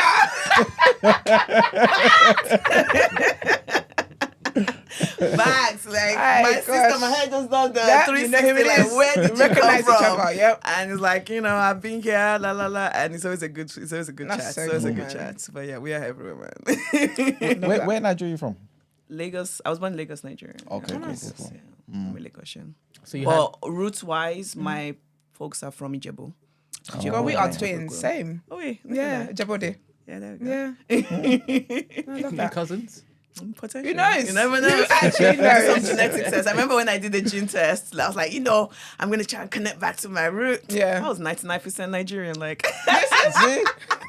you just know that this is who I am. Just a waste of money. That's so cool. What Asian countries have you been to? Asian countries, trying to think quickly. Actually, not a lot of Asia, to be honest. Okay. I've done India, China. I think that's it. I've done lots of backpacking. I wanted to do 6 months backpacking there. Okay. That was the plan at one point. It's still gonna happen. Yeah. So I was like, let me just do it in one go. So I tend to do like pockets of places. Okay, That nice. makes sense. Yeah. It's more travel friendly, more affordable, that kind of thing. So the whole of Europe is done. Nice. The whole of Europe. Everything. Wow. Aside from Russia, if you count Russia as Europe or Asia, depends on. And when did you start this? Like, when was your first excursion? First excursion, I love that excursion. We went to go and sightsee. Yeah, you really are. First travel experience will be, well, I've been traveling since I was a kid. Yeah. So we used to go to America. That was the thing, you know, Yeah. America. Go see your auntie, go see your friend. Oh, yeah, of Go course. see your cousin. But I'd say my first trip was probably 2016. Oh, wow. I want to say 2016, Yeah. 2017. Like I did a 8 years, big yeah. 2018, like almost every month I was on a plane, like every other week, if that makes Yeah. sense. So that was it ramped up on 2018. Yeah. So the goal actually was to be the youngest Black female to travel to every country in the nice. world. Yeah. And pandemic happened, obviously, and that Yeah. was a different Robbed you narrative. of 2 years. Yeah. So I was like, you know what? What's the There's no record for rush. that? Huh? Like, how old is there a record holder for that? She's in her 30s. I actually don't know what age it is, but it's not Okay. longer a thing. I'm no longer in the Oh, you don't rush want to do? I Okay, actually yeah, wanna yeah. just, you know, enjoy it. That's enjoy so the cool. process. So. It's obvious you don't fit like the normal mold of the typical Nigerian person, whatever. Yeah. But do you think about certain things like when am I going to settle down? And how does that factor into your planning and stuff like? You know I know what what my dad said. If you don't think about it, it's not going to happen. Yeah, it's Yeah, that all the definitely. time, boy. I say, guess what? I'm still not thinking about I'm it. still not thinking about it. Promise you think about it. Just think about it. I'll think about it. I'll think about thinking about it. You know, when it happens, it happens. That's kind of like the mentality I have. Okay. It's definitely in consideration. Hence the time of even this trip, I was like, you know what? People can call it my big ura before my 30 or whatever. Like, you know, I feel like in 30s, you kind of have to, you know, slow down a bit. But I don't think You I would. say that though, but the PR I've been getting from the girlies who are From the turning girlies 30, in it's the like 30s. it's a new lease of life. And I'm like, I'm looking forward to being 30. Same here. 'Cause I feel like with women, like the way we've been raised is like 30 is kind of like daunting, it's like it's scary. Yeah. But I'm seeing women thrive. As in, I'm seeing Black women thrive in their 30s. Facts. I can't wait to hit 30. Facts. It's got to be better than my 20s. Facts. It's gotta be. They said it's the best years. So I'm actually super excited for it. I'm very excited for my 30s. But yeah, in terms of relationship with this lifestyle, it takes a certain level of person that has I was going to say, you have to be equally yoked in travel. equally. Like they cannot Like- be, or even not even equally, the freedom Has for to him be, to be confident to let me go. At Yeah, least yeah. that's very important. Yeah. Very, very important. Crucial. Yeah. It's a red flag if there's kind of like no passport, 100%, no yeah, yeah. openness to travel. It's like okay, Yeah. probably can't connect. But yeah, that's in the works. But it's nothing I can't don't can't- focus on things yeah. I cannot control. Would you be equally considerate if your partner wanted to be a passport bro? If you wanted to be a passport bro Would you allow him to go? Yep. Oh yeah. What's a why passport, not? bro? What Like travel. What's passport, bro? Yeah, that's what I mean. I only mean travel. No, you don't. Travel You with cheeky man. travel, but No, not you to don't. the not to go find something. No, that's the thing. And that's what makes them passport bros. They're going on a mission. What is the mission? That's the question. Boy. We have a question Yeah. from the community. How did you have time with work and studies? Good question. So I did travel alongside studies in uni. You know, I think the uniforms was quite good. What they call them? What did you give us? Student loan. Student loan. Yeah, yeah, Student yeah. was good. Grants and whatever. That was great. So that allowed me to explore Europe. You know, like I nice. said, I was doing hostels. I was young. You know, The backpacking. Birmingham and stuff, backpacking, yeah. that kind of things. Fly from Birmingham, go Friday, come back Sunday. People have turned up in the club on the weekends. I've gone to a European country. You were actually like doing great things. I was out there taking naps. I was taking naps, you know. I Goodness had that me, phase that's as well. really good. But that's kind of it, you know. Then I Yeah. went on to do a PhD. Oh, So cancer research, human genetics. That was amazing. great. Yes. It was very isolating. So travel okay. was so important. Yeah. It was kind of like my remedy of Okay. that. I think one thing about me, I've not really hidden my travel passion. Nice. If you talk to me for like 5 minutes, travel It's kind coming of up. come up, Yeah, you know. yeah. So even my supervisors, Okay. like I made it quite of an open thing. As long as my work got done, they were chill with it. So yeah, I think that's kind of how I balance this. It's just kind of I always tell people if something's important, you prioritize it. Always. So like anything, literally when I get my monthly money allowance, whatever, a percentage go towards my travel account. Like that's something I've always created and funded. Been intentional about as well. Very intentional about it. Like, I'm not big on designers, outfit, clothes, whatever. I can just kind of like fund it towards travel. So I think just having that, prioritizing it, but once the work got done, I was able to juggle both. But yeah. Another question says, without being nosy, how does she fund these trips? Is it remote work? Ooh, okay. I'm gonna ask you off There ain't no air sugar what daddy. industry. Facts. I was gonna ask you off air what industry you work in. I need to tap into that because you've got annual leave 6 all through the year. I love that. Definitely remote work. So as of 2021, I was still in studies. So I was still doing PhD. Yeah. And then I created my own travel company. Sick. So helping people travel. Oremi Travels. Check Love it it. out, please do. Remy as in like a friend. Like my friend. Oh, beautiful. Yeah. So that's kind of like funded that kind of like lifestyle. But like, consultation, very everything remote. Freedom of time, location is very important to me. So those were the career route I went down. Yeah. I didn't want to do a 9 to 5. I didn't want to do, I have to be in this place. Sitting at this time. Yeah. Exactly. Yeah. So yeah, it's worked out. That's so Like, cool. Are you just going to be working while you're away? below. Yeah. Oh, this one? No. Yeah, I was going to say like, okay. No, I took a sabbatical. It's like Okay, a 3 good. month sabbatical right now. That's so cool, man. Save up, stack up, and then you can do whatever you want. Yeah. That's crazy. And I'm just thinking about all the time that you're driving alone and just being alone in your own thoughts. Like, what's that like? Just It's therapeutic. You get to really know yourself. You get to ask yourself the big question. You get to reflect, think. You have a lot of time when you're driving. Like you're just kind of like sitting there, kind of like, if you're not bombarding yourself with information and stuff. But sometimes the best drive are the silent drive. I just turn everything silent off. drive. Yeah. Oof, it's juicy. It's like, so nice. It's like the whole so your art therapy thoughts session. just get you spend time with self. And I think that's the gift of solo travel. Yes. A lot of people don't even know how to spend time with themselves. They don't know. They just don't know how to, It's scary because you get to know, am I boring? Like, do I have a personality outside of, if I don't spend time with people, what is me like? What do I like? What I don't like? Like, for the longest time, I was jamming in museums, thinking I like museums. Until I solo travel, like, I don't like this thing. I don't like it. It feels like a unique one, not like a generic museum, So you get to really know yourself and you're just like, okay, I can eliminate this. I can decide not to turn up in that. So, yeah, definitely a lot of thoughts around that. How do you ascertain whether you're boring or not if it's just you and your thoughts? That's a good question. Do you laugh when you're by yourself? Yeah, Like, I have a ball. Can you have a good time? Have a good time. Can you have a good time by yourself? I don't know what you're saying. Oh, wow. The girls that get it. Where is the judge after you say a joke and you giggle? Where is the... No, it's not the Me, joke. I'm the judge. I'm the audience. Audience of what? Listen, everything. You can be. Do you have a good time when you're by yourself? Yeah. Like, is this... You probably don't. You don't know. Like, did you leave...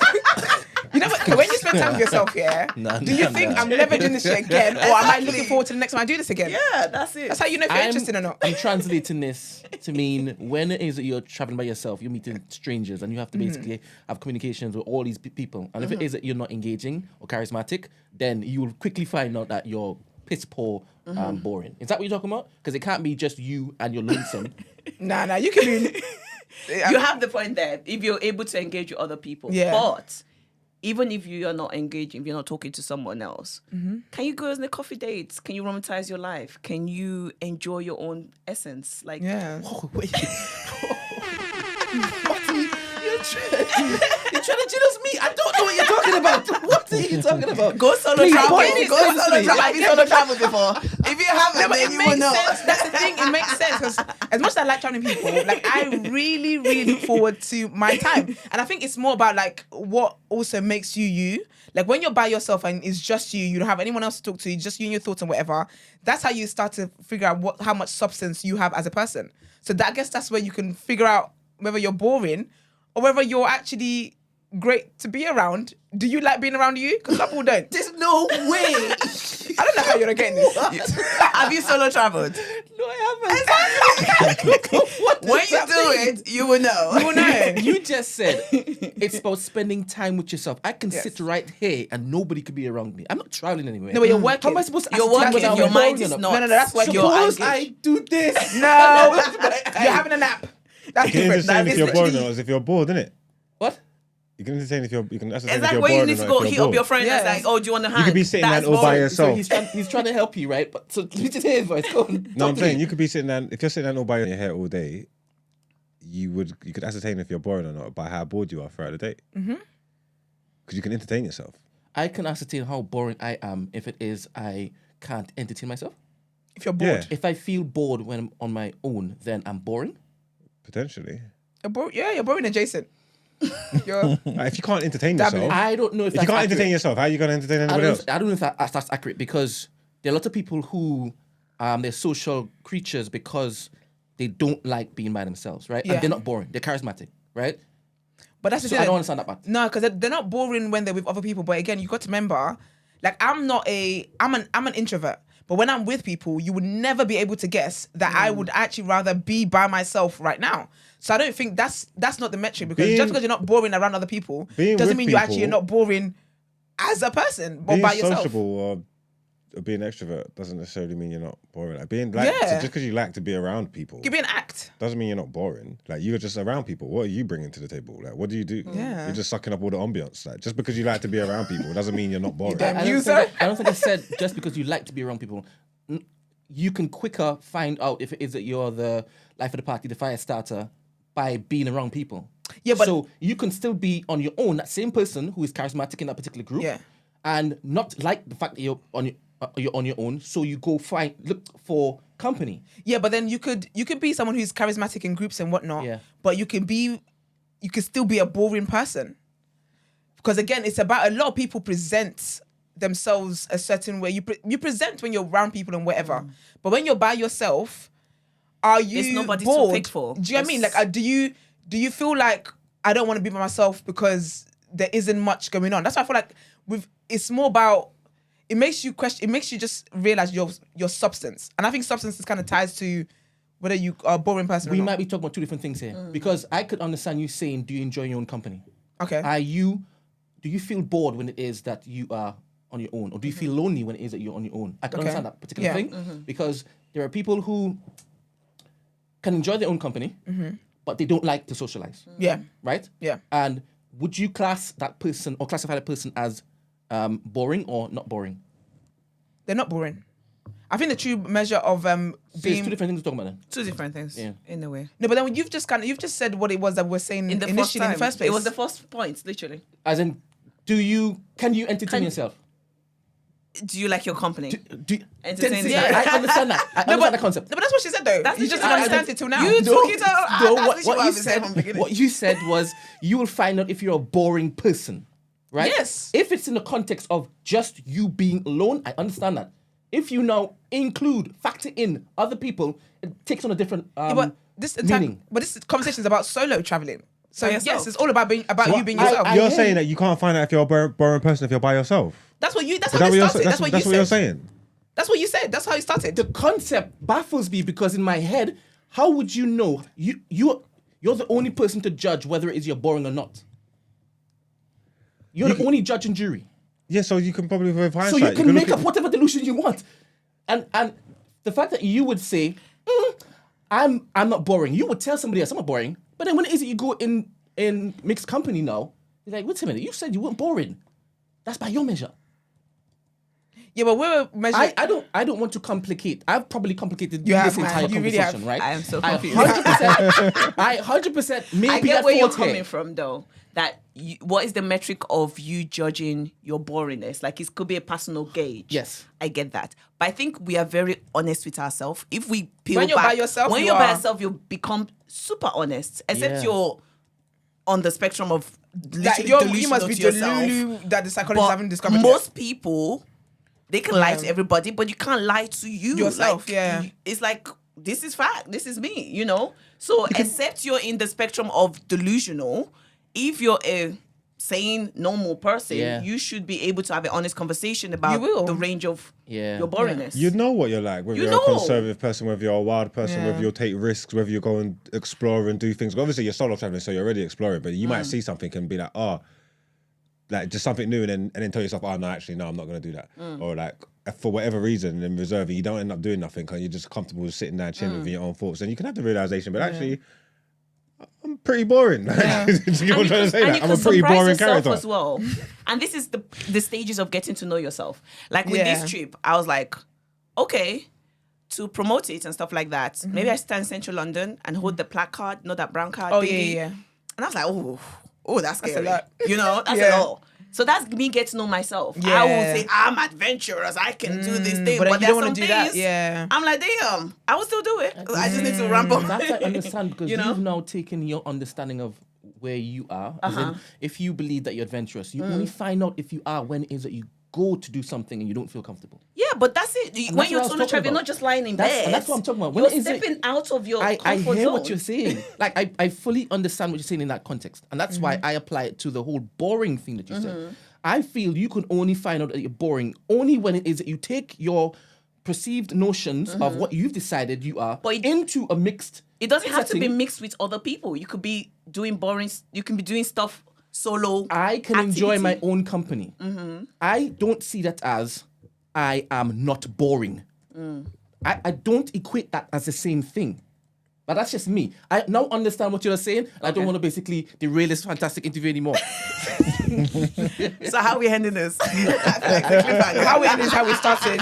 He doesn't understand that you can being by yourself is a metric for being how boring you are. Basically. Oh dear. Are there certain things in maybe in a particular country where it's like, cool, I understand that certain things may come up. So I may have to maybe change plans last minute. Oh, yeah. But there's certain things I will I don't mind waiting the extra week in this country. I need to do this particular thing.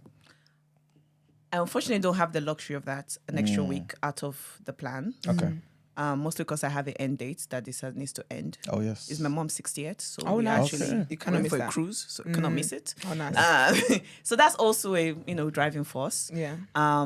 There are things I will pay extra for. I will Okay. try to push for. Yeah. But with travel, everything has to remain fluid, and I think that's the joy of it when you extrapolate it into your everyday life. Yeah. Whereby shit hit the fan, like this carpenter guy I was telling you about, like.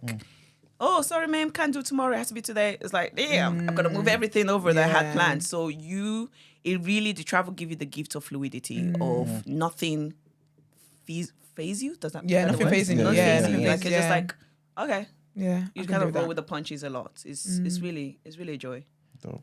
Is there any qualities about yourself that you didn't realize you had, or you didn't even know you could work on, that traveling has actually showed you? Like all of this, because this is great discipline. This is good discipline. This is great planning. This is time management. Hella skills. Yeah, now you say that. Before I'm just going to So I just plan, I go. Traveling, like they say, it's leave you speechless, then turn to a storyteller. Like, I think definitely storytelling skills, definitely communication skill, Yeah. definitely interacting with people from different race. Yeah. Open your mind. You're a lot more open-minded, if you choose to be. You Yeah. have to put a caveat there. Because people travel and they're still like, okay, well, how did you? Yeah, I think it's just is a thing that keeps giving. Yeah. It's not just a one time it ends there. Like I said, a lot of things get extrapolated into your everyday life. Yeah. Like you're just very much. If I was able to, navigate, these weird roads and different communication, different language barriers, stuff like that, I'm able to fix this tax in my everyday life that is stressing me out. So I think there's definitely that kind of like transfer over of skills, but. It surprises me every time. Like, I'm just like, oh, wow, you're tough. Like, you're tough. Yeah. So it's a pleasant surprise. But yeah. That's so lovely. I was going to say, for anyone who wants to solo travel, what kind of advice would you give them? Like, where would you say they should go on their first trip? Just, advice, really. How to go For about solo travel, I'm pointing at someone now. Yes, it was you. Yes, it was you. Start small. Okay. Yeah. People always feel like travel needs to be to It's the other side Indonesia. of the continent. Exactly. You need to travel 13 hours before Yeah. you've traveled. No. Go to your neighboring city, With solo travel, I feel like it's a muscle that needs to be exercised. People really ramp up the narrative of what they expect because they have even tried it in a safe environment. Okay, yeah. So I would say, go on a solo date, like dinner by yourself, go to the cinema by yourself, go shopping by yourself. Yeah. Just do more activity by yourself. that will give you the confidence. If I've done it in my home city, I can do it in this foreign land or foreign place. So I always tell people, start small. Just do pockets, short distance, you know. Tell people where you are, keep all that safety regulation in place. Don't chuck them out. People feel like when you go to another country, like all the safety rule you measure in your home city goes out of the window. It's like, no, like don't stay out late. Tell someone where you are. Like maintain those things you would normally do in your home country. But yeah, I think those are kind of like the few things. Just start small, little by little. You really just ramp up over time. But yeah. Love that. That's amazing, man. Honestly. I was going to ask you one question, but I don't want to end on a bad note, just in case. But I was just going to ask, right? Do you see race differently now that you've gone around the world and you've seen how people interact and stuff? Like, your experiences in London, has that now changed and how you see people because of now your interactions with other people? So maybe certain narratives that you thought maybe existed between maybe, let's just say, Black and Asian people, because you've been there, you know, it's not actually true. Or, you know what I'm saying? Like, have things changed for you? Or have maybe certain ideas been cemented? Racism does exist. It's very real. I've experienced it. I've experienced it so many times during my travel, from denying entrance to restaurants. It's full, madam. And then, oh, wow. But you're looking back and there's no one else but the chef in there. It's like, well, wow, very full, you know. I've got the random searches, very, very random every single time. It's like, wow, this is so random. Happens every time, you know. So I think that is definitely a thing, you know. When I had hair, there was the touching of hair, taking photos, you know. There's the curious one, and there's the, you know, really spitting, I'm an exhibition kind of thing. Exactly. So there's that range. But I'm a big believer of not letting someone else's reality affect mine. Word. It's so important. It's like, it's your problem. I don't have to take in that problem. And mostly just compartmentalizing situations and not letting it spread. I feel like it can be like a disease in a way. You know, you have a bad experience with like the flight attendants, and then the whole country is racist. It's like, you just had one bad experience. Don't let one bad apple. Exactly. Don't let it filter. That's why you go back to Morocco, right? That's why I'm giving it another chance. All right. I'm always big on giving places, Like things, chances, you know. And also, you know, one more thing I wanted to mention was that also give yourself permission not to like something. I think when trying something new or something different, people already have that set expectation, I have to like it. And if you don't, then it forms this almost like cyclical cycle of guilt. It's like, I was meant to like it and now I don't like it, so something is wrong. So I think approach things with, I don't have to like this. I think if I do that a lot more, even food and stuff like that, my philosophy is literally poke the fork into the food, taste it. That's it. That's all you have to do. Just taste it at least. Because my thing is, I'm very big when people disqualify themselves from opportunities. I can't. It's like the society already disqualifies us a lot of the time. Why do we then have to put our own thing on it? So when I'm traveling to places or things or doing things, and the first thing is, I can't. I'm just like, well, there ain't no moving past that. You know, you've already put that, yourself, you know, finality in it, almost like. So it's like, if people, and that's kind of, I guess, the big message is, why not? You know, with this travel, why not do it? Why not go there? Why not do that? And more of so kind of like pushing ourselves outside the kind of like comfort zone and kind of like, you know, going past it. So to answer your question, it's just kind of like, it's very, you're more aware of, it's more of bad apples. Okay. Is more of social structure, is more of kind of like what has been passed on. I know people say it's not my place to educate, but I think sometimes we do have to. Sometimes they do need to see us in these spaces. You know, the example I always give is like, if we never go there, we'll always be the strange ones. But if we do take up a bit more space, then it's like, it becomes the norm to them. Normalize it, So I would say that's kind of my approach to things. What's the most racist country you've been? That's a good question. Is there like so many to I pick wasn't from? trying to view the success, I promise. There's so many to choose from. Just like, where do I start? Like I told you, I I've been to the whole of want Europe. to sound like I live in like a bubble. Like there's no racist country. Obviously there is. I think the one we are in right now is high on the list. That'll do it. Great answer. That'll do it. It's there. And so if I've been there for many, many years, I'm sure I can cope with a few days here and there. So Yeah. yeah. I hear it. Oh, this is amazing. Your trip is going to go well by the grace of God. Amen. It's going to be amazing. I hope you come back to let us know all about it, your experiences, everything. Absolutely. Oh yeah, man. We wish you all the best with the trip. Thank you so much. Safe Thank you so journey. much We're for following having it. me. Thank And you for checking in. coming. Oh, some questions? Sorry? Some questions Okay. Okay. we asked every guest. Oh yes. 1 second. Actually, Iman, you can do it because I can't find it. All right. Surely you know. Oh no, I do. I do. Yeah. Oh, my All right, I do. All right. So, first one. What is your biggest life lesson? I'm not doing them in order. I'm not doing them in order. But yeah, start with that one. what's your biggest life lesson? Biggest life lesson. Just do it. The magic is in the doing. Oh, I like that. Nike.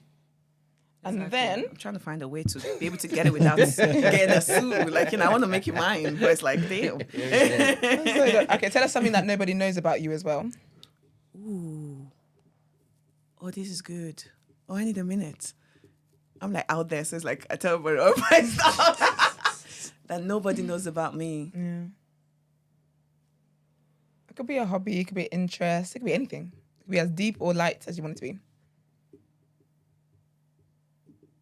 I'm so sorry. I'm not trying to be suspense. I'm just like Trying to think.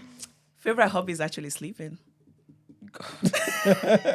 No, we are sisters because that. My mother always says that's my favorite sport. That is my for days. favorite thing to do. Oh, The piece of it all. with some good Egyptian cutting. Girl. Oh, I love it. All right, so basically, we get our guests to leave a question for the next guest. you do this. So the question you have to answer before you leave one for the next person Okay. is hold on, no, it wasn't. This is the wrong one. Oh no, it is. No, it is. Yep. Sorry, I've just come out of it. Sorry, babes. Hold on. Okay, here we go. So the question is She's not yeah. trying to So leave you where suspense, man. what? She's not trying to leave you to suspense. Gosh, you're so annoying. So if you were granted a superpower, what would it be? No, that's the wrong one. No, it's just. Oh, I like it's at that the one, bottom. though. It's at the bottom of that. Yeah. So okay, what would your 13-year-old self? Oh, this is perfect for you. What would your 13-year-old self think of who you are today? I could cry. She never saw it coming. So I cry with you.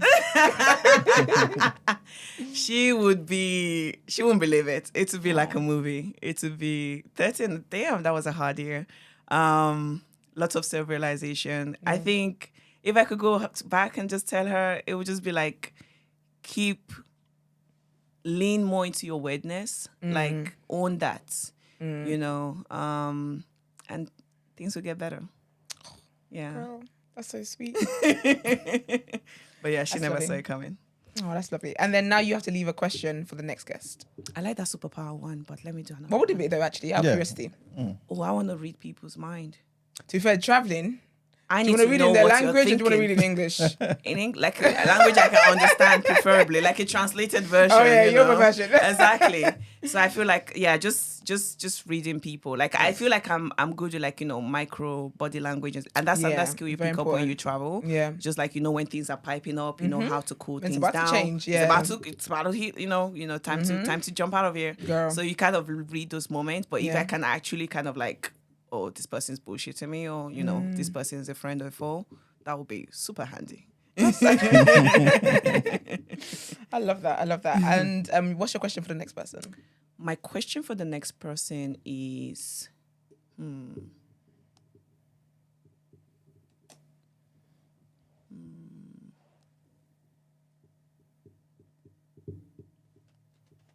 wow, sorry. I'm having like No, a that's fine. blackout. I was thinking, we have to start telling people about these before they come. Exactly. Something So to they think can about. pre-pleb. Yeah, but it could be anything. It could be anything. My question for the next person is, how do you intend to make 2024 the best year of your life? Like, what's the intention? Deep. I love these. Yeah. You might hope you're typing a question and not fighting people. Oh, that's good. I like that. That's a good question. Yeah. But please let people know where they can follow you, so they know. Can people send money as well for your trip, or do you not crowdfund? I don't know if it's a Nigerian thing to me. It's just quite hard to ask for money. Yeah, because I don't Especially know why we're raised like I'm that, just man. gallivanting, you know. Yeah. If you put it as the fact, Wait a minute. As a Nigerian, it's hard to ask for money. It's hard. Yes. Yeah. if it's in the Why do you context think- of you not begging, but like Unless it's it's that you're not pretending you're somebody else. wow. That's not asking. That's not First of all, but that is very. Are you talking about begging? Oh, is that what you're saying? That's where you're going with it. Exactly. I went all the way down Just there. beat over for That's not what we're talking about. And they don't ask, they take. You think Hush Puppy was writing to people saying, "Hi, do you mind if I just take some money from you right now?" They take. touche. Okay.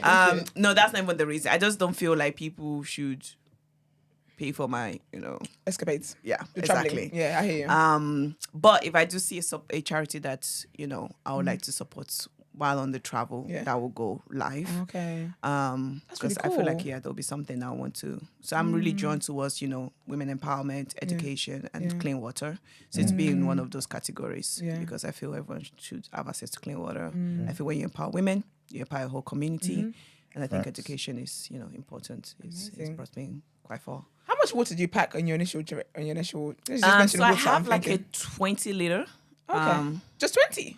Well, Oh no, it's 20 is a lot. refillable. Sorry, I was thinking of my Highland bottle. Nah, it's like No, that's 2 liters. I'm going through the Sahara Desert. Like I need water. I literally thinking 20. That's one bottle I go through that in a day. So 20 liters. So Okay. you normally drink like 2. So 20 will be to last you for about You 10 drink days. 2 on a day. How are you gonna stop for toilet? No, and it's recommended 2 liters a day. Okay, yeah. But It's then recommended. Okay, I guess toilet breaks and Yeah, stuff. there'll be toilet break. Like you can stop. I think that's the joy of road trips. It's Yeah, you like can with stop. flights or with bus, you're kind of heading somewhere. You have to get over it. So about 20 liters. So there's like a makeshift kitchen with a zinc and Okay. there's like a little shower thing. I also bought like the pop-up. In this car. I'm telling you. I need to see a picture. Are you gonna take a picture, Yeah, please? yeah. I need to see the Send it. pictures. Is it Porsche 107? When you transform it, I actually need to see it. I'll Because I send have pictures. 5 pairs of shoes that kind of like it's crowded in here. Exactly. It's so funny. I had like a few things on the side of the chair, and I'm like, damn, it's a lot. It's But- a lot. I literally I will myself need to this morning. organize like this, Why like don't I little do like this? compartment. You just kind of make use of all the Where this space. is, where that, yeah. But also bear in mind, like, it has to also be light enough that if push comes to shove and I need Yeah. to leave this car somewhere, You can push. I gotta Yeah, be able you to can- carry your literally stuff. backpack it. So Ooh, that's tricky. yeah, so you can't have too many things. And honestly, as human, we don't need a lot. Fact. We See, I'm don't not need there a lot. yet. We You know, don't it's need a like lot. as a solo traveler, you start to learn how to pack essentials. Essentials. Yeah, I'm not there yet. Yeah. I like You I carry am the a big packer. tub of cream. And I'm very you like need- in case in case another outfit. And so I just bring everything, and it's just like second ma'am, pair of shoes. Nah, I'm probably going with like 2 pairs of shoes. Yeah, and that's it. Couple of jeans, couple of dresses, couple Yeah. of downs, couple of here and there. But yeah, you see people doing this in like, biking it. that's so true, it's like actually. They just have you a can't backpack. have that much. You don't need a lot to Goodness survive me. as human. I think we've lived in a society that kind of conditions us to feel like we need so much. Yeah, mine's a fear. I'm like, I'll have this fear of like, what if I need this? So let me take it just in case. What will I you die? never ever need What will you all die? the just in cases. What will you die if you don't have that thing? Say again? Will you die if you don't have that hair cream? That's for the like thing. a week? Because I went to work yesterday, I forgot my hand cream. I was fuming. But I know I have like 5 hand creams in like Oh yeah, I cross-different actually bags. can't say that because I had lip gloss like one time. I was like, damn, I left the lip gloss. Oh, that's the worst thing. When you leave your lip balm, but I know I've got a lip balm coming literally out of everywhere. Every corner of my life. Yeah, I hear you. Oh, that's so exciting, man. Exciting times ahead. Yeah, Excited. lovely. Thank you so much for having me. Thank you for joining us. Oh, please let people know your social media. That's Yes. it. Yes, So they know how to follow you. Instagram, IG, pelumi.nubi. So my name, I try to own it. On Twitter, X, same, PhD Fly Girl. Nice. Love that. So PhD. I know your parents were so proud of my Fly Girl. PhD. Oh my gosh. You know. You are the testimony in church. You were the ones other cousins were hearing about. Pelumi had a PhD, you know? That's another Love story. it. Love that. We won't go down that part of PhD, but there's a story to it, so I'll share that another time. You've got to come back. But yeah, Yeah. I'll be it'll be a delight. And TikTok, Yep. Pelumi Nubi, if Nice. you want to follow me on there. And if you want to get into the inner circle, which is my newsletter, Yeah. just the link is up in my bio on my Nice. Instagram. That's kind of where I share all the T's, like where I'm feeling I wanna up, sign up to down, in between, all of that. So, social media will get its version, but my journal entry basically. So you kind of get the mindset and everything that goes behind it. So I'm excited. And your YouTube?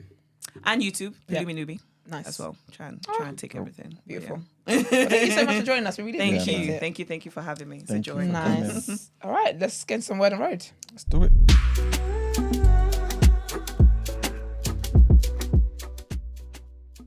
You're so sweet. Oh, thank thank you. Thank you so much for having me.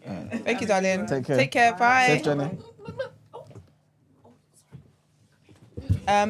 See you later, Han.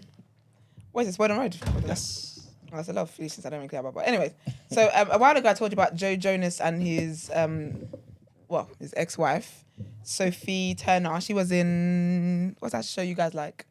Game of Thrones. Oh, yeah. Yeah, Game of Thrones. Basically, they had a whole custody situation where basically he didn't want her to take the kids out of the US. He lives in the US, she lives in the UK. She's from the UK. He didn't want her to take the kids to the UK and whatnot. It became a whole thing about moving like she was abducting the kids and whatever. But basically, they've been able to come to a nice custody plan arrangement between themselves, which I think is really, really good. I love when like divorce is going on. I mean, that's why I'm reporting on it, because I like when divorce is going on, but then like there's some kind of peace and the children are being considered and stuff like that. So she's trying to get the judge as well to throw out the whole child abduction claim and stuff like that. So big up them, positive for them, love that. Why does this document move every time? It's annoying. Kanye, right? So basically there's reports here that Kanye has removed his teeth and replaced them with titanium dentures. He looks scary. That titanium dentures cost like $850,000. It's like a vampire. It's a scary sight. That's not real. That's just Kit Kat wrapper. Okay. Do you know it was a fun time in childhood? Trying to have a gold tooth. Yeah, man. So apparently that's what he's up to these days. And also someone did, I think it's from like a movie or something. Did I have a screenshot of that? No, I don't have a screenshot of it. Yeah, sorry. No, I don't have a screenshot of it. But yeah, that's what Kanye is up to. $850,000. Yes. His new dentures.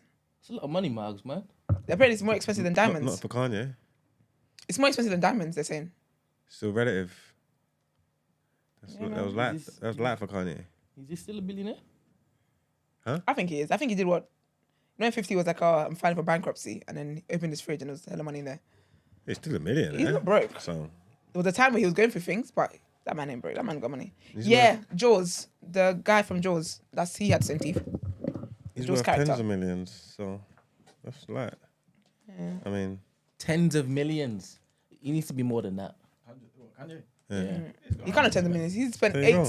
800s of the tens getting his teeth. Remember that time when Or 80s. the bank said that they don't want to keep his like 200-something million in there? He's got that in cash. I don't well, make him man. a target. He's got that in cash. Under his bed. I'm joking.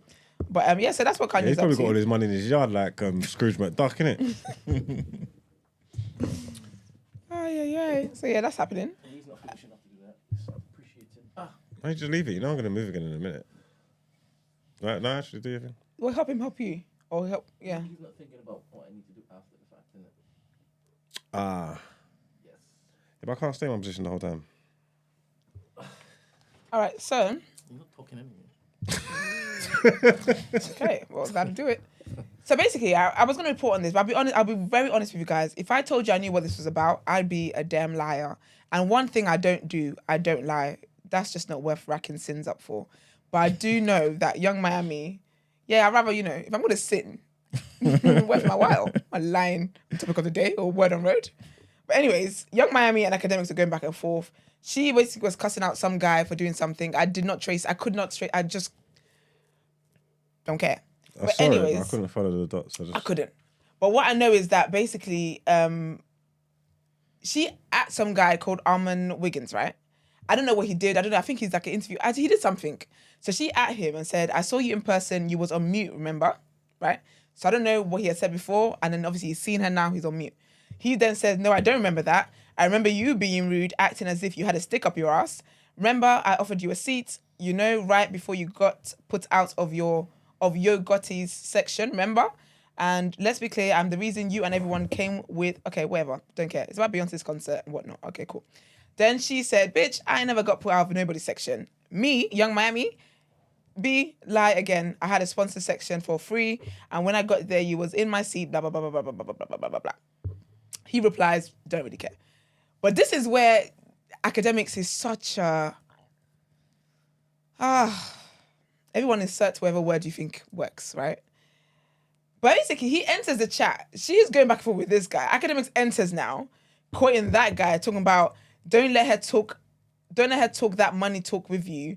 N-word, why she ain't get on that with me when I was violating? N-word, only way on earth, I'm trying to swear less. Only way on earth she got more bread than Big Ack is if she got it by selling that 30-year-old pussy to Puff Daddy, a whole billionaire. This is a grown man. This is an actual man. This is an actual male man in business that's got nothing to do with him, and then saying, anyway, then he at her. And I just think, okay, so he at her now. So she then said, get in the field or shut the fuck up, pussy, N-word. It's funny. I can say the F-word and N-word where I draw the line. Then he says, hello, Carisha, we've been waiting for you. Whatever you can say about me, I done explained it already. When you're in that peas in your face, gonna respond though. So essentially, yeah, and I think this is weird, and this is how misogyny has really done a number on a lot of you guys. Obviously, the whole Diddy stuff going on, she was dating Diddy and blah, blah, blah. People keep looking to her to say something about the whole Diddy stuff. And Sister said that this was all before my time. No comment. And really, truly, why would I be commenting? It's got nothing to do with me. And why are you holding me to the standards of what this man is or should be or has been? So anyways, there's that. She just basically goes back and forth and then basically decides to then bring up all the things that he's done where he allegedly, it's not alleged because he actually tweeted these things. So in 2018, he was tweeting about how Bad Baddie, that's that girl, that Cash Me Outside girl, and he said how she's got mad titties, she's got mad tits for a 15-year-old. So she basically went down that rabbit hole of basically doing all the things where he's talked about dating, being with younger women, and age is not an issue for him. And allegedly one time his friends must have assaulted his ex, but then he came on the internet and tried to say that she was sleeping with them, and then she went and I'm done. When I talk about this thing, it starts to get me. Like, I feel a migraine coming on, and this is not what I want to have migraines for, so I'm done. That's happening. But trending yesterday, though, this was very interesting. Usher is basically on the cover of Vogue on account of, obviously, he's got his Super Bowl coming up and whatnot. But on this cover, yeah, Usher, so he's there with some kids, yeah, in football kit, which is obviously cute. They're in football kit, he's not, because Usher does not play football. He's the white part that you can't see, unfortunately, because by reflection. But anyways, some random white lady just chilling on the other side of the Vogue cover. She's just chilling there, not much going on. But then when you go into when you see the other shots of Usher, she's in everyone. It actually kind of looks like, you know when people Photoshop themselves with celebrities? That's honestly what it's like, because she's so out of place, but there's just a white woman in every single shot about Usher. And obviously people are like, why? So it basically just brought the whole question about why is this white woman accompanying Usher? She was a famous model from the 90s or something. Apparently, but this is not her time. She ain't doing the Super Bowl. She's not the one going to be moonwalking and popping and locking it on the stage. Why are you in here, sis? I've seen people saying that men don't get Vogue by themselves. I think the only person who's done it is Harry Styles. Because look at that one. Yeah. That was LeBron when he was on the cover of Vogue. But that one, basically people said that was a whole racist situation because that was copying this. Oh, wow. Okay. God damn it. So there's just that. Nailed basically. it. Yeah, nailed it. So basically said that whole conversation was just going on. Like, why would you not have Usher by himself? And I'll be honest with you, yeah, Vogue would sell hella copies when you have Usher alone. What is it? What, Harry Styles is literally the only male that's been on Vogue by himself, isn't it? Yeah, but he's all the other men, they put them with women, innit? Yeah, but is I think Harry's non-binary or something. What? So it counts as two. Harry Styles? Yes. Is he? Yeah, One Direction guy. Yeah, he's changed now. But he hasn't changed. He's The the One same person. Direction, He's just pronouns have changed. Yeah, that one. He's non-binary. Yeah, he's a they. Since when? He is. They are they. He's a Galley star. They are they. Oh yeah, that's true. You can't say he's a they. They are they. Maybe he's trying to clean up his But look thingy. how many males there's bury them. on there. Yeah, but they're all white. They've never had a black There's man. Will Smith here. Yeah, but Will Smith is different. Oh, that's what someone said. False information. And there's bare people solo. No, but there's black white people with solo. Yes. There's a blackie. What, Will Smith? No. That guy. Yeah. Who the hell is that? Oh. That's a model. That's a job. He's not a celebrity. It's Vogue Netherlands. So that's Vogue Netherlands. Yeah. No, Oh, what yeah, about that- okay? So what's the proper Vogue? The US, where the headquarters is. What about on proper Vogue? Are these legit Vogue covers? They're Yeah, because you know all people legit. do that whole thing with their birthday and crap. Talking about I'm turning 30, 20 fine. I hate that, Anyway. Sorry, Yeah, because I think tangent. you can make them on Facebook. And You can. You absolutely can. Just use a filter. You make it on Snapchat. You can make them on Facebook. You I'm telling can you, make it on Tiger Snapchat Woods. if you want to. Vogue men's. Yeah, they don't look There's legit. Clooney. Come on, this is not. We this need is black not real men. news. This is Denzel. Okay, Denzel. Fine self. Are these official covers? What, Denzel's there. It's not Netherlands. No, but you don't know that. That might be like Vogue, I don't know, Russia or Obama. something. But These this is Vogue's look men. These look shaky. And oh yeah, see, and Vogue's men. That's meaty. We need the Vogue. Vogue. The Vogue. Is Will's one Vogue men as well? Will's That's Tony one, Blair. Will's Yeah, one Vogue's said men. Vogue's men. Yeah, Was that Tony Blair? That was not Tony Blair. yeah, it was. It is. No, there's an all Photoshop man. They cut. Who the hell? He's trying to see Tony Blair. I heard a rumor that you love the Luton manager. That's not a rumor. I did that shit. I do. Beautiful man. Beautiful man. That is the most fact you've ever spoken about on the show. The girls were going Beautiful crazy man. for that clip that was going around on Yeah. Twitter. Listen. I shot up at the next sport, waving her, go Luton, with my pom-poms and everything ready. Beautiful white man. Absolutely beautiful man. So gorgeous. I don't know his name. I don't even want to be I fair. don't know his name. Anyway, Brent's gonna get it up. that's fine. I don't mind. You can have him Rob. up there. Rob what? This Rob. His name is just Rob. His name's just Rob. Look like Robert. That's a nice Rob name. Edwards. Rob Edwards. Oh, that's a strong name. Yeah. That's a strong manly name. Whew, anyway, we got that white man too. But yeah, big up Usher anyway. I'm looking forward to his Super Bowl, man. It's gonna be so lit. Like, I'm really looking forward to it. So there's that. Also, Love Island started the other day. Well, started on, I said the other day, it was Monday. And that's the all-star one. Cut a long story short. Basically, the listeners, what are they called? The viewers had to basically vote for the coupling. So the viewers picked the couplings. And these lot are so messy, yeah? They picked Jake to be with Liberty. And they were the ones who were coupled up last time that he didn't want to be with her anymore and she moved on and whatever. Put them together, cut a long story short, Jake is back at Heathrow or Gatwick, whichever one is servicing his trip. He said, yep. He basically posted himself at the airport this morning actually and said, love to you all, home time. And you kind of see him leave yesterday. I did not watch the show, so I can't give you details and whatnot. But yeah, I hear it, man. If I came here, okay, yeah, sorry. So this is what apparently the speech he gave them on the fire pit. He said, I was here to find love and there is no one here that I have that connection with.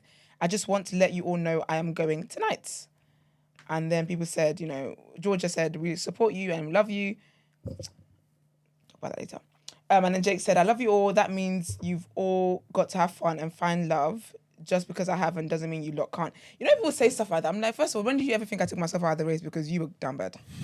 I have to give me permission to go find love. The hell? I was always going to do that. But yeah, also in a statement, he said, after a few amazing days in the villa, I've made the decision to leave Love Island All Stars as I've realised that now isn't the right time for me to find love, as I would never want to force a connection. I have no regrets whatsoever, as I'm so glad I got to enjoy my time in the villa, reuniting with some familiar faces, as well as finally getting an opportunity to clear the air with Liberty. I wish her and all the other islanders the very best and will be cheering them on from home. I think that's wonderful, man. Just get yourself out, save all of us some time. And I hope Liberty finds a lovely guy and Kaz. But again, these shows are not meant for black people, so there is that. What is last on here? Yeah, so Jennifer Lopez has got people confused as heck. So basically, she's got a new movie coming out. It's going to be on Amazon Prime. It comes out on the 16th of February. So I guess it's like, I don't know if it's a thing. I forgot to finish what the film is called, the title in my thing. But anyways, so the film is called This Is Me Now, a love story. And essentially, yeah, it's very chaotic. The trailer is very chaotic. I don't know if it's an action film, if it's a rom-com, if it's I'm doing fraud, am I going to get away with it? If it's an FBI investigation thing, I don't have a clue. It's just so much going on in there. But basically, and at one point, she's being confronted by her loved ones, talking about like she's a sex addict. We don't know where the plot is. I don't have a clue. I'm going to watch it because I'm actually very curious. But essentially, she makes a lot of references to wanting to find love and stuff like that. And she basically has, so one thing about J-Lo, right? J-Lo stays getting engaged and J-Lo stays getting married. Love women like that. So in the film trailer, you can kind of see some kind of reference to all the public relationships and marriages that we've known her to have, basically. So you see when she was engaged, I'm sorry, I don't really pay attention to white men's names, but all her fiancés and whatnot, yeah, where like, say one of them proposed to her on a mountain, there's that little cameo there in the film, where one of them, say there's a paparazzi picture that went viral and whatnot, you have that kind of snapshot in there. So it's making references to her real life. So I don't know as well, is this a film? Because it's a documentary on her life? Or is this like fiction? Nobody knows. Everybody's confused. But in the film anyway, you got Fat Joe, which is nice. You got Trevor Noah. He's the one he's from Grownish, right? Really, really beautiful black man. But he's got a little rat tail hairstyle. No hair, but just a braid at the back of his head. And every time he turns around, I'm just like, oh gosh, I forgot that exists. And he's also the one who does the karaoke's of like, not karaoke's, you know when people do like a acoustic version of another person's songs? But he takes it over the top. Like he takes it over the top. So there's a meme you would have seen around of him. He just takes it over the top. It could easily put you off the song. And then you got Kim Petras, you got Post Malone there as well, you got Keke Palmer, big up Keke Palmer, she stays getting a check. You got Sofia Vergara, absolutely love her. You got Jennifer Lewis as well, big up auntie. You got Jay Shetty, Neil deGrasse Tyson in there, Sadhguru, Derek Hu. You got Ben Affleck, her husband. Are they married? Yeah, they are. So it's very star-studded, but no one knows what all of this is about. We'll find out, I guess, when it comes out. Man, that's it for me. Let's get into People's Journal. Did your manage to see this? Nobody want to share. It was different content. So basically, yeah, I saw that, but there's like a YouTuber. For me, it's just crazy. There's a YouTuber and he's creating content, 20 versus 1 or something like that. Yeah. Oh, I haven't watched them, but I've seen them going around where the girls come trying to approach the guys. Yeah. That fan bus thing. Yeah. So what's this? Well, I don't know how you pronounce it. Krishan. Yeah. Is doing one of them, right? In some photography studio. They're filming it. And there is a next YouTuber who comes with his boys to basically disrupt this one because he wants to drop his 20 versus 1 first so they can get more views before this one drops, right? So they've come to disrupt this particular process. Okay. Do you understand so far? Well, yeah. All right, cool. I'm going to play it now. For publishing, I think both of the businesses will go viral. It's different. Mike, you know you're not supposed to be doing this. You asked me personally, can you put Krishan for me? Can you put Krishan for me? No. I told you no. The fuck wrong with you? And then you gonna go to action shoot? Like, what the fuck? They should get our clients on this. Hey! Oh, no! And she does the same thing as casting. Look, he took the camera. Smacked the shit out of him. So if they try to book with somebody, They try and do that all the time, actually. yeah, through another name, then you know. Got a good solid base though. He's standing on business. It's all for content. No. Yeah, kind of. It's in Whoa. staged. Yeah, I thought it was gonna go that way. Oh, but he gun buck him. Yep. What's a gun buck? Give him a gun. Hit him, yeah. Pistol whip. Look at this one here. Look, watch there. Look, he takes it out. He's got the gun there. Boom.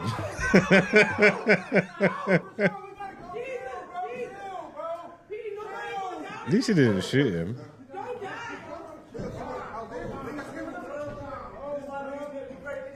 How are some Americans so stupid?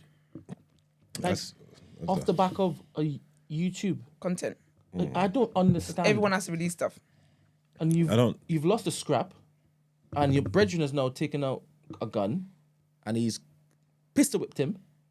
Right, the guy now knows he has a gun, so he's moving different now. Let me not look to play stupid because I might get shot. Right, Yeah. so he stands up and he can see that fluffy nigger reaching for his, but he knows he can't look to grab him because he might get shot. So he's like, okay, let me stand here. Then the fluffy nigger is obviously embarrassed with his fluffy self, right? So And he takes out the gun and then says, all right, before I leave now, I'm gonna hit you again. Gun buck him. All them guys need to go to prison. All of them. And it's 4K. That's mad. Because I saw Christian, as in on the blogs, I saw her talking about like being assaulted, there was an attack, blah, blah, blah. But yeah, obviously I didn't connect with it because I just didn't. But then I saw another video of some guy, I think someone that was on a team, I thought I probably was the last guy that got hit like that. And he's like lost a tooth or like bleeding or whatnot, like all of that stuff. I just thought, what kind of mess is going on here? When we're always getting in fights here, it's difficult for me to take it seriously. So For views, you know. it's mad. Like the way we live in this world now, where everything has to be content, and it's like content. I hate it here. Hate it here. Yeah, I don't consume that kind of content. Anything with Christian in it, I just move past. So I saw it on the timeline. I think I even pressed play and I saw her talking in that little pink setup, and I just actually said, actually, no. Nope, not today. Not today, Satan. So I just stopped it. But I saw the bit where he got gun bucked at the end. Anyway. Damn shame. Stacey said, why does there have to be an attack on Americans? On America? I said some Americans. And I made a considered effort to say some because I read a comment earlier. No slander in 2024 on Americans. My friend, have you been watching the, not the primaries, but whatever they're doing over there, going from state to state to state to state? No, I need to have a catch up on that. I haven't seen it. Why? What have they been doing? Oh, it's going to be a mess very soon. There's going to be some sort of civil war, I believe. Is And it? Trump has recently come out to say that if he gets elected, he's going to make sure that the government don't roll out a central banking system, something like that. I can't remember what it was. Let me find it first before I paraphrase. He's the leading candidate for the Republicans, though, isn't it? Yes, he is. Because apparently Right now, isn't it? Yes, and the Democrats are trying to basically... Pravesh. No, what's his name? Vivek. Vivek. Yes. Pravesh. They call him Pravesh. No, sorry. What's his name? Vivek. His name is Vivek. Vivek. I said, let's call him Professor. Where do you even get that from? But he can speak well, but He's like baby Trump, just an Indian man. No, he's not. He is. He's on big vote. Did you see what he done on the TV, on the national TV, when he was on the debate, when he cussed out all of them and he was moving brazy? Baby Trump suggests as though he's a lesser Trump, right? Just younger. I'm saying, not lesser. He's on votes, that Vivek. They want him to be VP. Yeah, but he's not on a VP. Only because he speaks very, very, very, very well. He's not on a VP thing. He didn't start this out to be no VP. He's on My friend, he's rescinded. He's said, "All right, cool, thank you very much." He dropped out the race. Yeah. Yeah. So what do you mean he want? Yeah, but he said I've watched him talking from before. He said he don't want to be VP. He's not in his plans. He wouldn't want. Maybe obviously things change. I mean, before he dropped out. Yeah, but obviously before he dropped out. Yeah, but he knew there was a possibility he could think. But he's saying that that's not that's not in his plans for his future. Like regardless of whatever happens, like he's not saying he's not gonna move to Plan B because I don't get the president, so now I'm gonna drop the VP. He's saying that's not my story. I'm not on the VP thing. Did he say this before he dropped out? Yes. My friend. Does it not make sense? What, for him to say that? Yes. Yeah, but he could also stand on business and not take it. I don't think he's gonna take it. I believe he's angling for it. Do you reckon? 100%. What better way to actually be next up? 100%. See? But America is going to be in the shits when it comes to election time. Boy, how you know Trump won't make it great again? I actually think he's gonna win. I can see him winning again. Let me read this thing because if he's saying this thing about the government and the banking system and it's going to benefit a whole set of the masses, to be honest, the people's voice, they're going to want to get him out of there. They're going to want to not have him get in. Do you understand? Because this is going to disrupt everything. He might get taken out, and it might be in the courts. It might not be assassination, as in physically. Yeah. But he might get taken out in the courts. That's what I was gonna say. Because support wise, he's got that. So the only way they can stop him is to physically stop him. Let me just read this, yeah. And I was like, whoa, this is dangerous, man. This is very dangerous.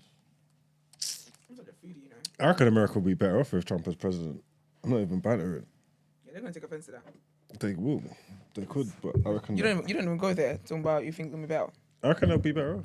Okay. Like, who asked you? Tonight, sorry. Tonight, I'm also making another promise to protect Americans from government tyranny. As your president, I will never allow the creation of a central bank digital currency. Such a currency would give the federal government absolute control over your money. This would be a dangerous threat to freedom, and I will stop it from coming to America. We are also going to put in place strong protections to stop banks and regulators from trying to debank you for your political beliefs. That will never happen while I am your president. That's facts. What is facts? They're trying to take the crypto thing.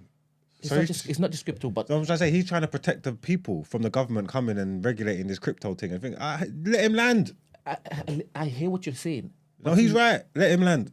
I hear what you're saying, but the fact that we talked about elites yesterday. Yeah. We talked about who needs that particular carousel to continue going around, right? He is saying, hey, you, the weapon them man there, I'm not going to let this happen. He's going to get taken out even before he looks to get into office. Oh, I see where you're going. This is monumental. You really think that's like, as in... That crazy? When I say taken out, I don't mean assassinated, like physically. Right now he's in courts. Yeah. He's in the court, right? They're going 100%. 100%. I hear. But because he's riding high right now. And even him being in court, it's amplifying his fanfare. Like madly. There's so many conspiracy theorists out there who think Trump is probably part of the elites, though. You know what I mean? Or at least does their bidding in some capacity. Kind of say Trump is bad. You know what I'm saying? Like the Democrats, like I'm pretty sure Stacey in the chat, right? She's probably a Democrat voter. She probably would think, wait a minute, it would be a good thing for Trump to not have this opportunity to what do you call it? Get elected. You know what I'm saying? So, I think it's going to get very heated. Yesterday I went to Spotify, right? And there is a guard when it is that you knock on the door. He normally stands up and he opens it, right? Like a welcomer, whatever, before you get led up to the main bits. And I saw this white guy, white hair, and he's like, "Hi," and I was like, "Good morning," and he said, "How are you?" I said, "I'm blessed." I normally say that, right? And then I asked, "How are you?" And he's like, "Quiet." And I looked up. I'm not blessed. I'm like, whoa. Are you okay? Ready. What? Is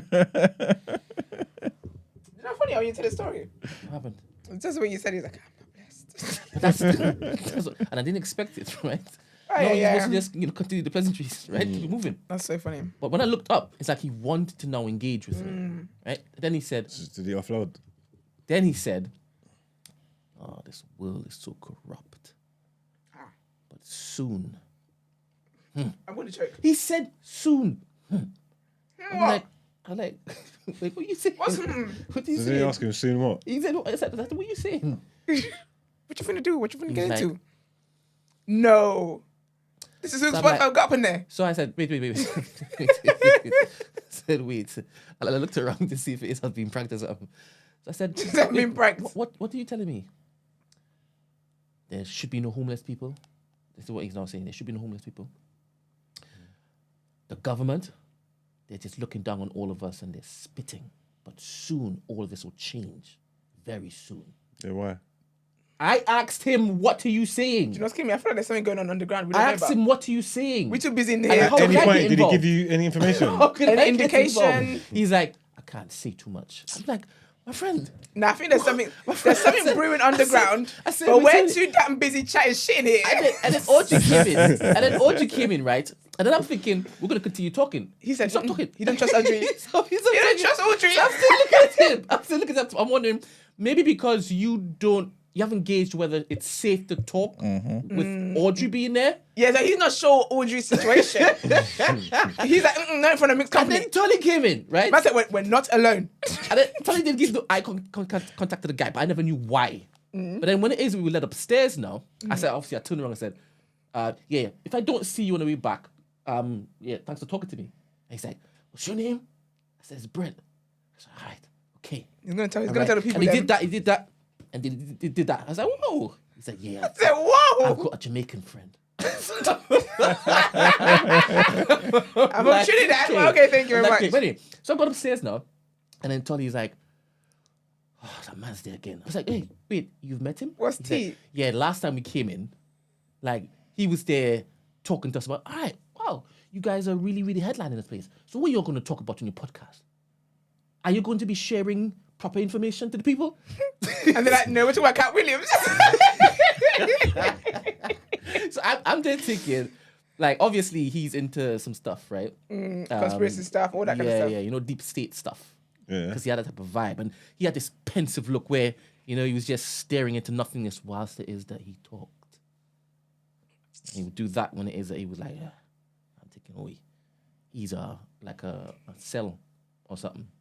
Oh, man. It's possible. But just imagine how many silent people are out there watching, because I watch a lot of conspiracy videos and stuff, do you understand? And I'm vocal about it. I wouldn't move like how he's moving, unless it is, I am part of, who's that white guy that normally says a lot of stuff? David Icke? That's the one. He's a there's a call to David arms. Icke acolyte. No, but you know what though, actually? What you're saying is facts Is what though. you're saying. Yes, yeah. And they have secret meetings and stuff. But what you're saying is facts, because even one of my colleagues yesterday, all I did was say, hey, happy New Year. He's a black guy, very lovely man. So I always like talk to him and whatnot. I don't know how we got to Trump. He's telling me God sent Trump. I said, I said, sorry? I thought he said this is what people are saying. But he's saying, no.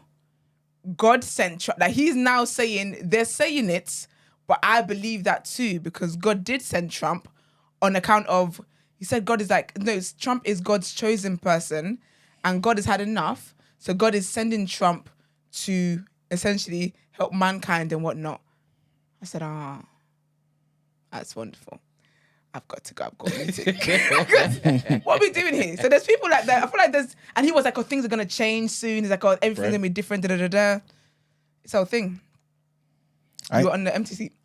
I need to show you something. Oh, sorry. I need to send this to Brent so you can... I thought you only do this when I'm not here. So when did God send him? 70 years ago. So how old is Trump? Too old. To be looking like a what's it? Too old for those shit he's doing. Where did you send him? But I'm going to put it in doc, yeah? Yes. But a lot of people do believe that though. It's in line with what you just mentioned. But there's a group that actually believe that he's God sent and he's God's chosen person and he's here to save mankind. I said, oh, so you don't know Jesus. You just did all of that for vibes, I guess. It's funny you said that because sometimes, man, these things catch on. Yeah, you're 2 for 2. I heard what you talking about yesterday. And Mark's like, whoa, that's the best you're going. Listen, you just said what a black man said, so-and-so. Look at this. Yeah, but I can't talk too much, but... I love you, Trump. Is that Trump? Now, why are you doing Joe Biden? Is that Biden? That's Trump. Yeah, close the whole thing down. Shut the whole thing down. What happened? Shut the entire production down. Richie really end the show on that. Why do you want to show black people like that? Huh? Why do you want to show black people in That's not black people. Was that not black people? That's Asian people. Oh, run it. That was like a whole TV Joshua thing. I was like, no, not doing this. I'm basically saying it's spread to all over the world. Oh, run it. That's Can not... you maximize the screen? Oh, is that like an effigy? Yeah. Oh. That's a good wax figurine. I love you, Trump. Why do they love him so much? I don't know. God sent him. God sent Trump. I love you, Trump. But what is what? What are they putting in rice? What is going on? Can you make this big? Where is this, India or something? I think so. What impact did Trump have on India? This is what I'm saying. This is what we need to find out. Global, baby. What's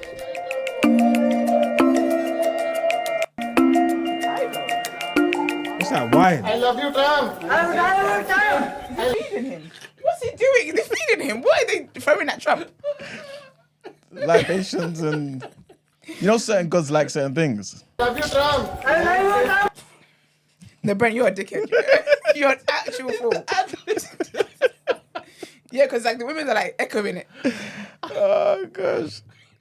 All the best all parties involved in it because. Hey. Anyway, let's go and be going. People's journal, please.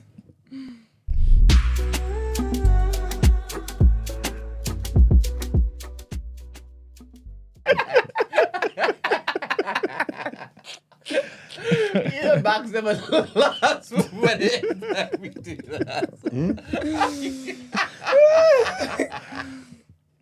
What's your theory about that? Why did you say he never laughs? No, I'm not.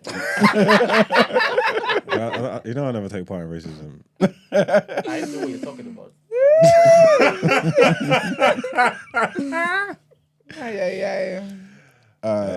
So, welcome to the People's Journal. I give the news from an economics point of view. I haven't got much to talk about, to be fair. First thing I did want to mention, though, is Badenoch, man. She's back in the news. She's, working for her money. She's seeking urgent talks with Fujitsu, right, to sort out this whole compensation package for the sub-postmasters that were affected by the Post Office Horizon scandal. Remember the other day I was talking about how they still haven't even fixed the issues, but they're still sticking with them because to go somewhere else would be even more of a hassle. So anyway, long story short, she sat down with the chief executive, Takahito Takita, right, to, basically sort out some sort of package and see how best they can kind of remunerate the people that were affected by it. Also wanted to mention, have you guys ever bought something off Facebook Marketplace? No, my mum has, and I told her to stop. Stephen does that, and he sells stuff too. There you go. Well, some people, it's obviously a lucrative thing, and it's beneficial. Yeah. But apparently, an investigation has found that more than a third of the adverts on there could be scams, man. Yeah, my mum's gone for the scam ones. She reminds me, I saw this on Facebook and she bought it, and I'm like, what the hell is it? Like, she bought some really useful things on there. It was like this funky mop thing that she bought. It's very cool, actually. But it would break. And she comes to go and buy another one. I'm like, don't buy another one. It's clean or good quality. She had like 3, 4. Well, at least she got the something. Oh, she's got something. But yeah, apparently some people out there losing all their peas, man. UK customers potentially are losing £60 million, man, in 2023. That's how much they lost on just Facebook Marketplace, right? What they're saying is basically £160,000 a day after making purchases via Facebook Marketplace. So people out there trying to buy certain things, cars, watches, games, consoles, air fryers, anything you can basically buy, you can buy on Facebook Marketplace. Be careful, man, and make sure that those listings are fraudulent, man. Samsung, obviously I did speak about iPhone, bringing out certain new things. So I have to speak about, the giant that is Samsung. They've just dropped their S24.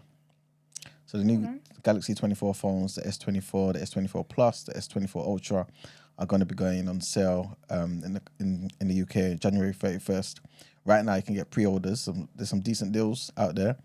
And yeah, man, you're basically looking at a new phone that's much better than an iPhone, man. And yeah, they're thriving out there. They're really thriving out there, man. Obviously you guys are silent because you're like haters, right? But that's okay. Sorry, we just can't relate. We take your word for it. If it's good news, it's good. Good news for you, it's good news for us. But yeah, man, they got this new thing called Galaxy AI as well. So there's a lot more AI software in there. Stuff that you guys can't do on your phone as well. You know what I'm saying? See, you know what I'm saying? AI could have just switched You're it. just tired of hearing Android talk. Yeah, but yeah, so for those who are interested, they got some good pre-order deals as well. And yeah, they got a new phone coming out, man. And people are really saying it's a good thingy. For those who got the early releases anyway. And the last thing I wanted to mention is Rachel Reeves, right? So she's the shadow chancellor. So Labour's chancellor, right? And she apparently hinted that Labour may cut taxes even for the highest earners, if Labour wins the general election. Yeah, but I don't need anyone to hint. I need people to know what they're saying. Don't make me empty promises. I don't want hearsay. I need it in writing. And I need it to be a thing where if you don't do it, we can tear your pants. Yeah. That's what I need. I 100% agree. However, none of them do that. You know what I'm saying? And so I can't really expect her to do that. Yeah. But she did say in an interview with the Daily Telegraph that, you know what, she agreed that if possible, she would like to see tax cuts for workers across the spectrum. So even those who earn above that threshold of £125,000 a year. You know what I'm saying? Which is surprising coming from Labour, because, you know, Labour are chronic and habitual haters. You know what I'm saying? Anyone who's got something in life they want to take from. So it's kind of good to see that she wants to, you know, balance certain things and not have success seem like it's a bloody punishment. You know what I'm saying? So I think this kind of changes things. You know what I'm saying? So, you know, we'll see how this progresses. But yeah, that's literally it for the People's Journal. Ain't much today. Nice, thank you. Let's get into some work or joke.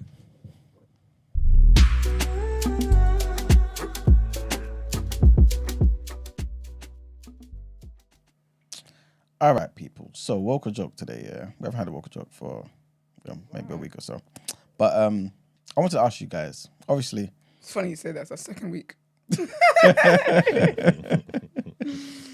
I wanted to ask you guys what you think about this. Yeah, one of these are true. Everyone's obviously been hit by the cost of living. Things have eased off compared to last year at certain times anyway. But it seems that the BBC have been hit by their cost of living as well, right? Okay. Their business you know, facing certain expenses, and so they're trying to make some cuts. So which of these cuts do you think is true? One of these are true, right? Even if it sounds outlandish, right? First thing is they're looking to sell EastEnders.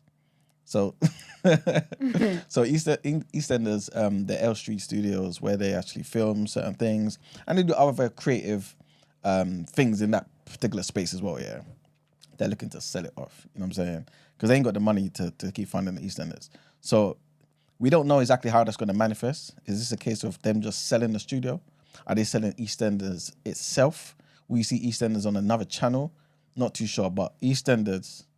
And something to do with EastEnders is being sold, right? Cool. For 500 million. Just want to give you a bit more details. Second thing is Ian Wright. Remember we spoke about Ian Wright resigning in it and kind of, you know, taking a back seat and saying, you know, I want to spend more time.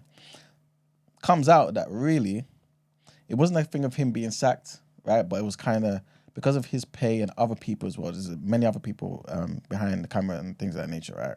They had to cut costs. So Ian Wright was one of those people that they basically said, look, we got to kind of give you a nice package and tell you to sit down because we can't afford to have you and other people as well on the payroll. So that's the second option. Third option is AI. So basically, they're trying to cut down on the amount of resources that they're spending on certain buildings as well. So what they're trying to do now is, instead of getting, because a lot of people are getting the expenses paid, like part of their contracts working for the BBC. And what they're saying is, one of these studios, they're going to totally get rid of and sell as well. And they're going to try and put in this new AI thing where people can actually work from home. So presenters, so Gary Lineker will be at home while you're seeing him on Match of the Day. It won't be that. Okay. Nope. You don't think AI can do that? No, AI can do whatever it wants to do. They're just not going to do it. I don't think that's how they're going to cut costs. Because it's about them cutting costs, right? It is indeed. It might be the EastEnders thing. But I swear that with Ian Wright, he's still got a show. He's just not... They changed the days of the shows. It wasn't a thing where he was just fired. No, he wasn't fired. He just said he's leaving Match of the Day, innit? Yeah, but he's going to do something else, though. I remember when... He does other stuff, but on the Match, he's not on Match of the Day no more. I don't know if he does other stuff with BBC. Is he still doing punditry? Hold up.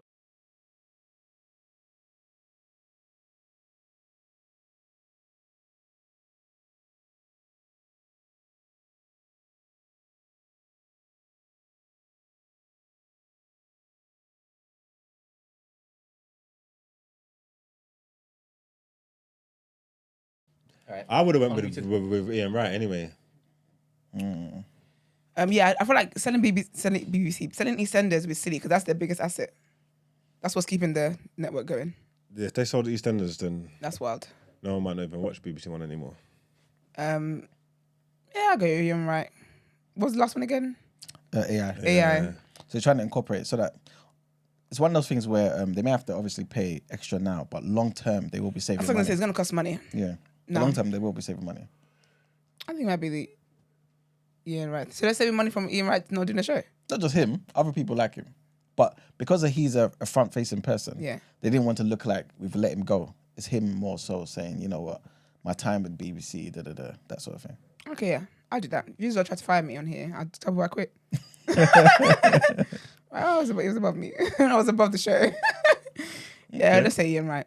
Brent? I think it's definitely EastEnders. I think so. Yeah. If you're talking about money, yeah, that's the asset that they can basically get money from. So if getting rid of Ian Wright or other people, that's not going to be enough. That's the thing I'm thinking. Because they were doing radio shows, right? Who? What do you mean? As in Ian Wright and them. Their show was, what was their show again? Or like Match of talk the Day? stuff. I had to get money from that, except ads and stuff. What match of the day? Yeah. I don't know. Honestly, I don't know. I'm just going to say Ian Wright just because I really like him. He's a really cool guy. Okay. Well, Brent's right, man. I knew Brent was right. EastEnders, man. So they're selling Elstree Centre, right, which includes the famous EastEnders set, right? Because they're trying to find money, man. They're trying to make savings of millions, and that's costing them a lot of peace, man. So they're not completely getting rid of it in every capacity, because apparently recently they've agreed to lease part of the studio for 25 years. You know what I'm saying? So EastEnders will still be filmed on site, right? But yeah, that's basically what's happened, man. The value of the sale has not been revealed, but the broadcast is currently looking to find £500 million in annual savings. You know what I'm saying? So yeah, that's basically what the situation is, man. Okay, fair enough. All right, let's get into our last headlines for today.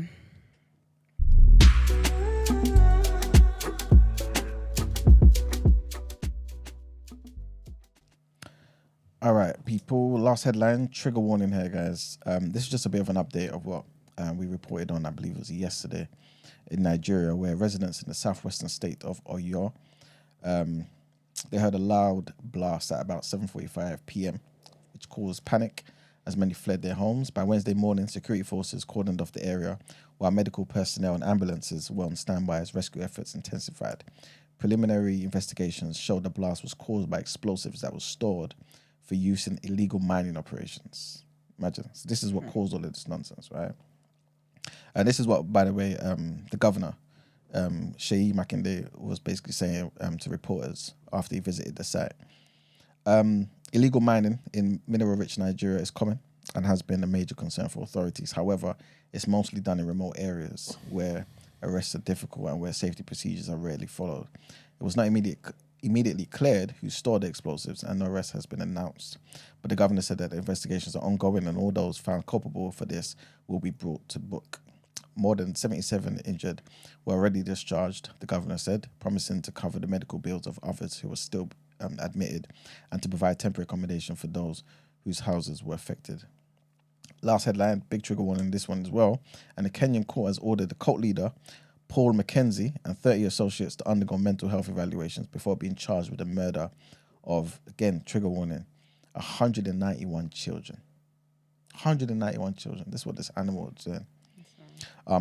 Yeah, basically these bodies were exhumed last April from the Shakahola forest. During a hearing in the coastal town of Malindi on Wednesday, the court granted a prosecution request to conduct mental health assessments of the 31 defendants before they are formally charged and enter pleas in 2 weeks. Prosecutors say that they will charge 95 people in total on counts of murder, manslaughter, terrorism, and torture. A lawyer for Paul Mackenzie, who has been in custody since police started unearthing bodies in the forest, has said that the self-styled pastor is cooperating with the investigation. Authorities say that Mackenzie, who's the head of Good News International Church, ordered his followers in southeastern Kenya to starve themselves and their children to death so that they could go to heaven before the world ended. 191 people, well, children, anyway. The cult leader has been arrested before, well, he was arrested before 2019, also relating to the deaths of children, but was released on bond. So imagine, they'd got him before, let him go. And this is what's going on. And the last headline, just a bit of an update. Sad as well, mate. Obviously, based on just stuff we already know that Ecuador and a lot of these South American countries, they don't, mess about. But when we spoke about that situation where they ran up in the TV station, the shots, did they shoot anyone at the time? I think they did. I can't remember. But anyway, update on that is a leading Ecuadorian prosecutor, trigger warning, who was investigating the armed attack on TV station earlier this month. He's been shot dead, man. So Cesar Suarez was gunned down in a professional hit as he drove through the port city of Guayaquil this afternoon. So yesterday afternoon, he was shot in the head after leaving his office to attend a court hearing. So yeah, he was going to go and testify. They got him ASAP. You know what I'm saying? So he works in a specialist investigative unit set up to combat transnational organized crime. He had been involved in several high-profile criminal probes and had recently been tasked with investigating the terrifying live TV hijack that police brought to an end on January the 9th. And that's it for the headlines. Time to pay the bills. Thank you very much. Let's get into the reaction.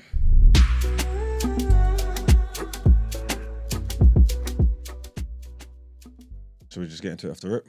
If it's you do if yesterday. you're on the Afcon stuff. Yeah. If I'm on the Afcon stuff? Yeah, from our Afcon correspondent. Yeah, Afcon's every day, right? Yeah. All right then, cool. So our Afcon correspondent has been putting in the work. There's only 2 games yesterday. I know I said I was going to try and watch them, but I didn't. I missed them. Morocco was 3-0. They beat Tanzania 3-0, and Congo and Zambia drew 1-0. But our correspondent is working remotely today. Sent in a voice note. So let's get a quick rundown and see what's going on in the nations. All right, morning, TDA studio.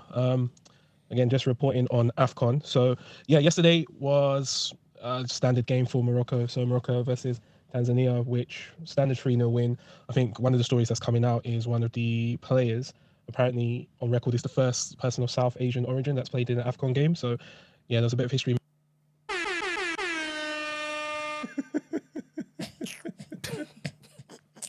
There, but yeah, Morocco won that game pretty comfortably, 3-0. Looked pretty decent. Could be one of the teams that we have to look out for, but again, we'll have to see when they face tougher opposition. So yeah, we'll look out for that. Another thing as well, second game was the Congo-Zambia game. Yeah, as I said yesterday, it was a bit more competitive, and yeah, unfortunately, we had a bit of a moment with the goalkeeper where he let Zambia's first goal in, which was just shocking because I don't know what he was calling for. It was definitely not a foul on him, but yeah, it ended 1-1. Yeah, there was a few players there. If anyone remembers, Gael Kakuta from Chelsea had a pretty decent game for Congo. Congo just couldn't finish their chances. They probably should have won the game but it ended 1-1.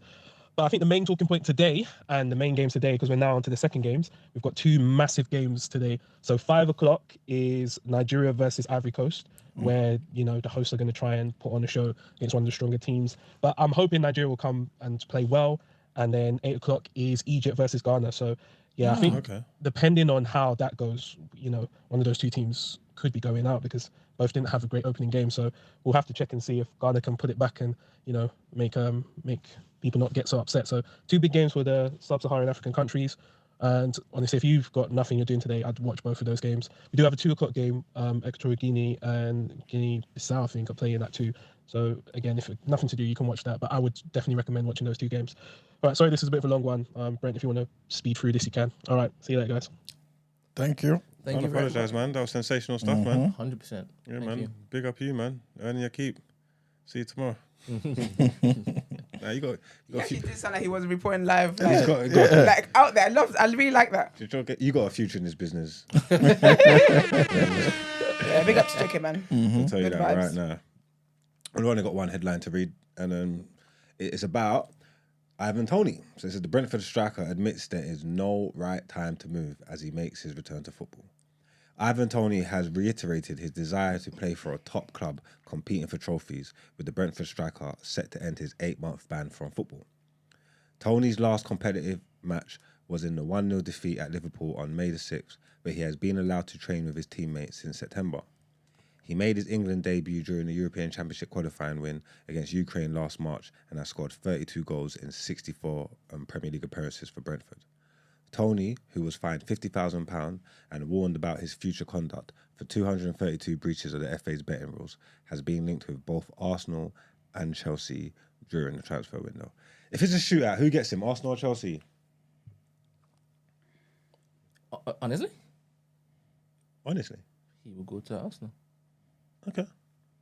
Not that I want him. Okay. Oh, you're saying if it was we say what Chelsea in the park. If it's that's literally what they've identified, and they're both going for him. You're saying it's without a shadow of a doubt, it's Arsenal where he goes. Yeah, because he's going to. He watches football, I assume. Yeah. He wants to win trophies. In recent history, you would have watched. I like how you did that. But in this situation, like it applies to both. Which one is going to win a trophy first? You probably say Chelsea, isn't it? I don't know, but Chelsea got more chance of winning like a Champions League than flipping Arsenal have you see that why? Like FA Cup. You see that why? Because they're good for it. As in because they've done it before? Yeah. That's not how it works though, right? Not many people win Champions League for the first time. City done it last year, but they were the best team in the world. They was going for it. Haaland scored 60-something goals, so it's different.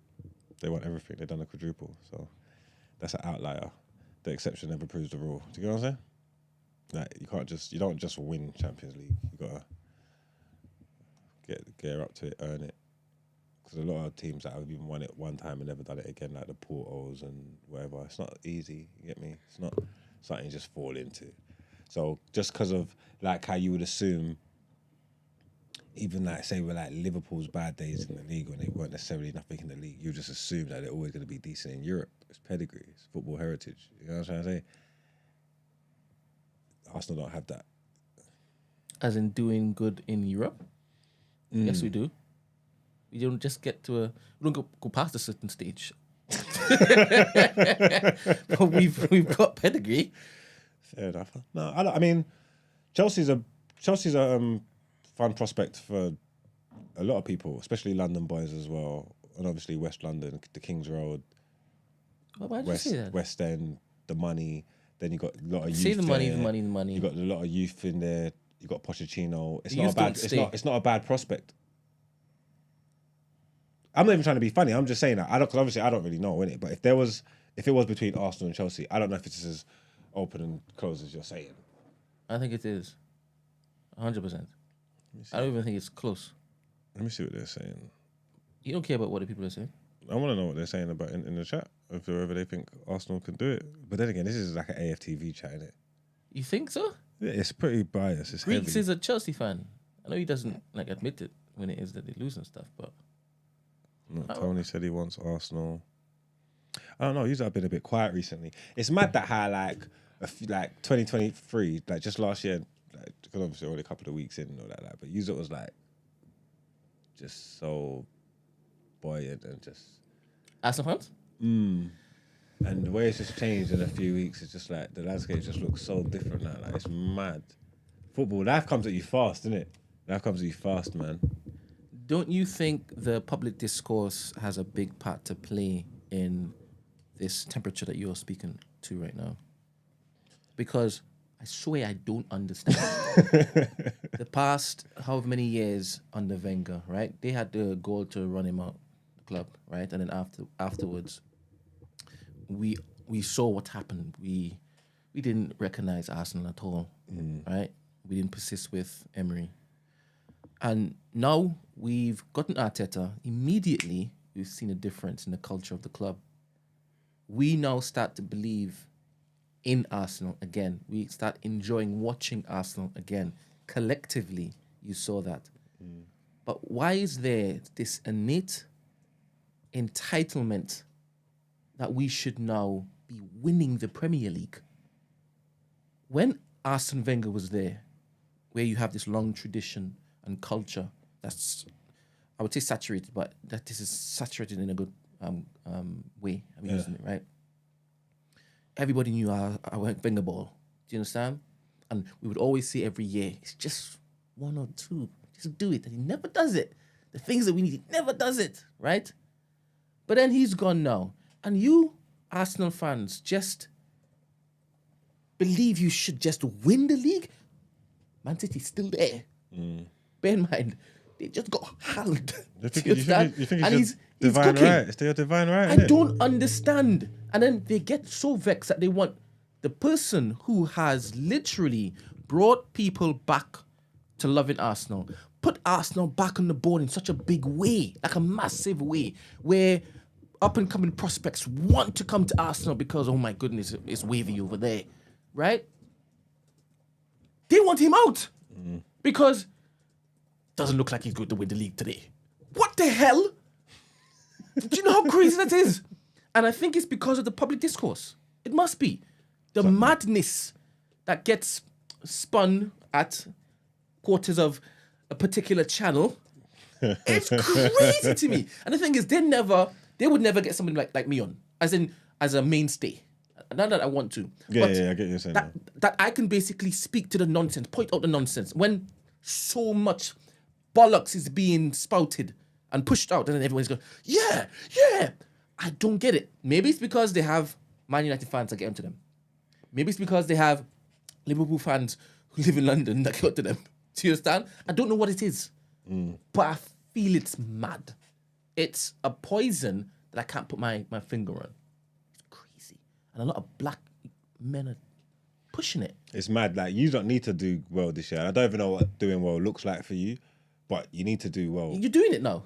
You're doing it again. What? You are part of the problem. I'm just saying. What do you mean by we need to do well? If you let me Because land. we did well last year. We done better than you. Wait. I'm not disputing this nonsense that you're saying because it's a mute point for me. Okay, what I'm trying to say the is entire season you sat there and you were screaming, "You better win! You better win! You better win!" And the year before, you didn't even have us playing like how it is that we were playing. I hear that. The madness is crazy for me. Even so, though, I don't know what looking good looks like. I'm not trying to think, but if it doesn't look good at the end of the season, the fan base is too toxic. It's gonna get worse. You as fans, I feel like you affect your club more than you realise. When everybody was happy and harmonious, everybody was on the same wavelength. You were cooking. Obviously, it flopped last minute, but I'm saying when the fan base was happy, enjoying it, praising their manager, loving their players, and everybody boom, boom, boom, you was cruising. You get me? You don't want to fall back into this, but this is that toxic stuff that falls back onto the players, and when they start getting into the form and the Emirates, the ground starts getting horrible, and I don't think you're not going to afford that. I think Arteta is also partly to blame. Also, who told him to go and use 65 million for that? Do you understand? And when it is we were still at the top of the league, still winning, the people were quiet. Do you understand? They were still like getting onto Havertz in the early parts, right? And saying, "I need to do more. I don't understand. We're playing with 10 men, blah, blah, blah, blah, blah." Now he's starting to play well now. And we're now losing a couple, even though they can see why it is that we've lost, right? They're seeing it. I can see why we've lost. Maybe we played well. We just don't have that person up top, right? You can see it. If you can see it, is that a good thing, knowing full well that there's going to be a next window where it's bound to be addressed? Where did this lack of patience come from? Because we've been sitting in a patient season.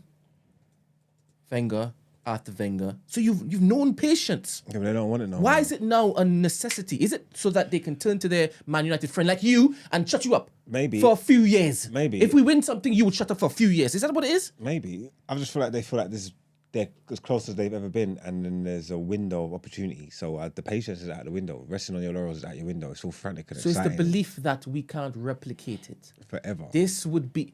And that's so crazy to me. Because that's not how football works. That's not how football works. Can you imagine a Liverpool fan thinking, they're never going to get back to the sweet spot again? Even though they have the manager there who they know full well he's a gem. He's a gem. Yeah, but if Liverpool are still at that sweet spot, even though they've dropped I know off they're from not where at the sweet spot that they were. I know that. But no, I'm saying they're still at their sweet. No, They're still not. in the sweet spot. No. From what Liverpool's come from, that from like Maxi Rodriguez days and all that, and them eighth place and midway. Like okay. Liverpool are still. Liverpool ain't. It's not, you know what I'm trying to say? Yeah, they're still in their glory days. Yeah, They obviously they're not happy because they're not at the where they was, but they yeah. can't. Like they're still still the top team in the country. Yeah. You know what I'm trying to say? Yeah.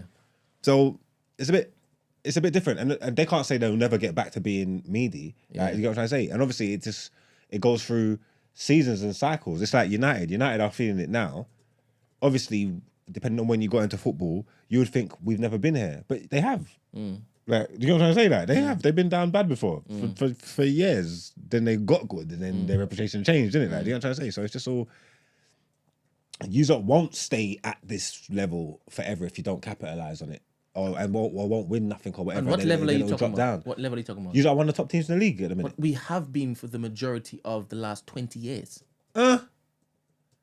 Top 4. Okay. Are you crazy? Yeah. Okay. If you majority of the last 20 years. Okay. Yeah. Okay. It's been a while since you've been good, man. Okay, I'm with you. I'll give it to you. Okay. It's sad to see, to be honest, because we are one of the well-oiled machines when we are playing. When we're on the pitch, full stop. Do you understand? When we're on the pitch, full stop. Anyway, Ivan Toney, I don't want him in the summer. Unless it is the way again, Ivan Toney and another big boy. Need a midfielder too, though. Yeah. We need a couple of people. Definitely. We need a left back. All right, then. We need to replace Party. Well, all right, let's get into our final segment of the day. Down Out Ere.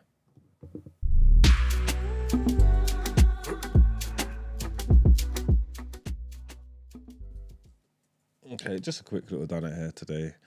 Bring this images up for me, Brent, on the first one. So I was reading through this. Arnold Schwarzenegger's got himself into a little spot of bother. It's not real bother. I mean, I don't know why customs are moving strange in Germany or something like that. He was going to Germany to do an auction. Maybe, he was going to auction off some watch or something like that, an Audemars PK. And they've caught him with it at customs, held him there for 3 hours, and then they're telling him, actually, I don't care who you are, you can't just be bringing things through here if you're going to sell them and all that. You got to pay the tax on the watch. I think it was like 30-something grand. And they're telling him he needs to pay it now, he needs to pay it in cash. And they've marched him to the bank to withdraw the money. Firstly, when I first read that, I thought they said cash point. I was thinking, 30 grand in the cash point?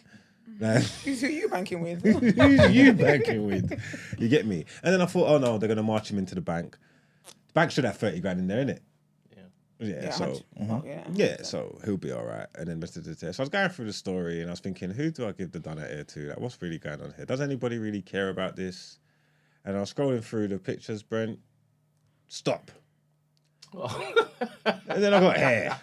And I thought, what the fuck is this? What is that? This is a man kissing a pig or sharing a biscuit with a pig. Yeah? What in... This is Terminator, you know? This is Terminator. This is the Last Commando. This is... Brother. Yeah, but it sounds about white, though. Telling you.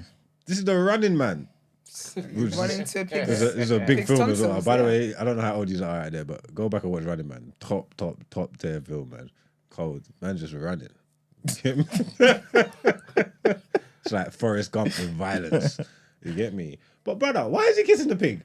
I changed. Oh, that's a nice watch. I changed my whole outlook on this segment. When you saw this? When I saw this, I was saying he's done out here because he's kissing the pig, and then I'm hearing it's not even just a random pig. It's his own pig. It's a pet pig. So this is like incest. It's like, who's the good boy? That's what he's doing. To a pig. What's it incest? You know? He's a member of the family, innit? Yeah, he's a member of the family. You can't be doing this. If he was like at a random day at like a petting zoo or something, and he got a bit too excited and he kissed the pig, then it's like, you know, white people are crazy. But this is his family. I feel like it's more fitting for him to. You can't be going around kissing strange pigs. What other pig are you gonna kiss if it's not your pet pig? The fact that he's got a pet pig, is he vegan? He cannot, be a meat eater. Housing and have a pet pig, bro. He could be rearing that pig, to get fat and plump and do what he needs to do.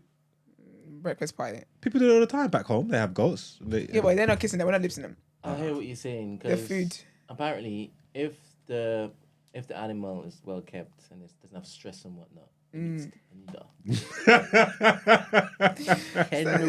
None of that struggle meat around here. I actually believe that because you know, like with organics, so when they're like in the cage and stuff, and that's why I like what they called free range. Is it? Yeah. I was gonna say range free. Free range. Yeah.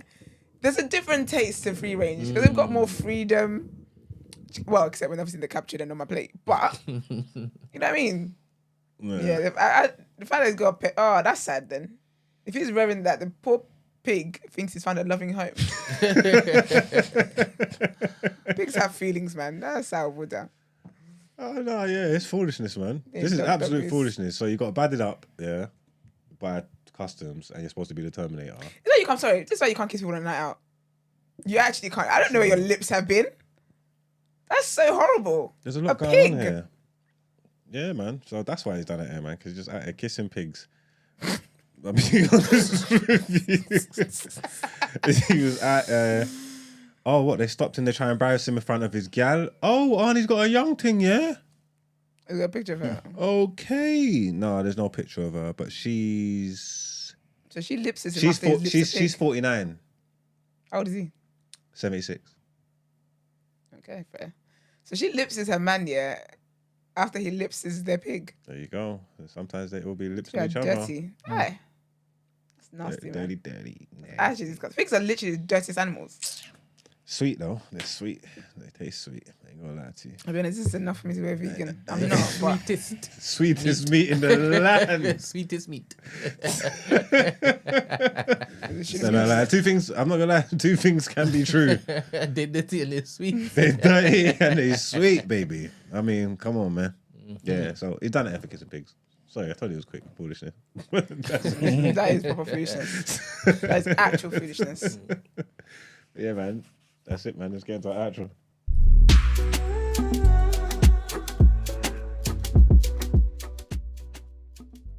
People, thank you for tuning in. We appreciate it. Thank you for always showing up, showing out, sending good questions in for our guests. Always appreciated. Big up our lovely researchers as well. They're not moderators anymore, are they? There are a couple. Stacey's still got the thingy. Okay, nice. Who else got it back? Imi, Oyin, Christy. Okay, trustworthy people. What's your beef with Christy? I don't understand. What is you guys' beef? I feel like it's one-sided beef. Because when Christy comes in, she's just filled with love.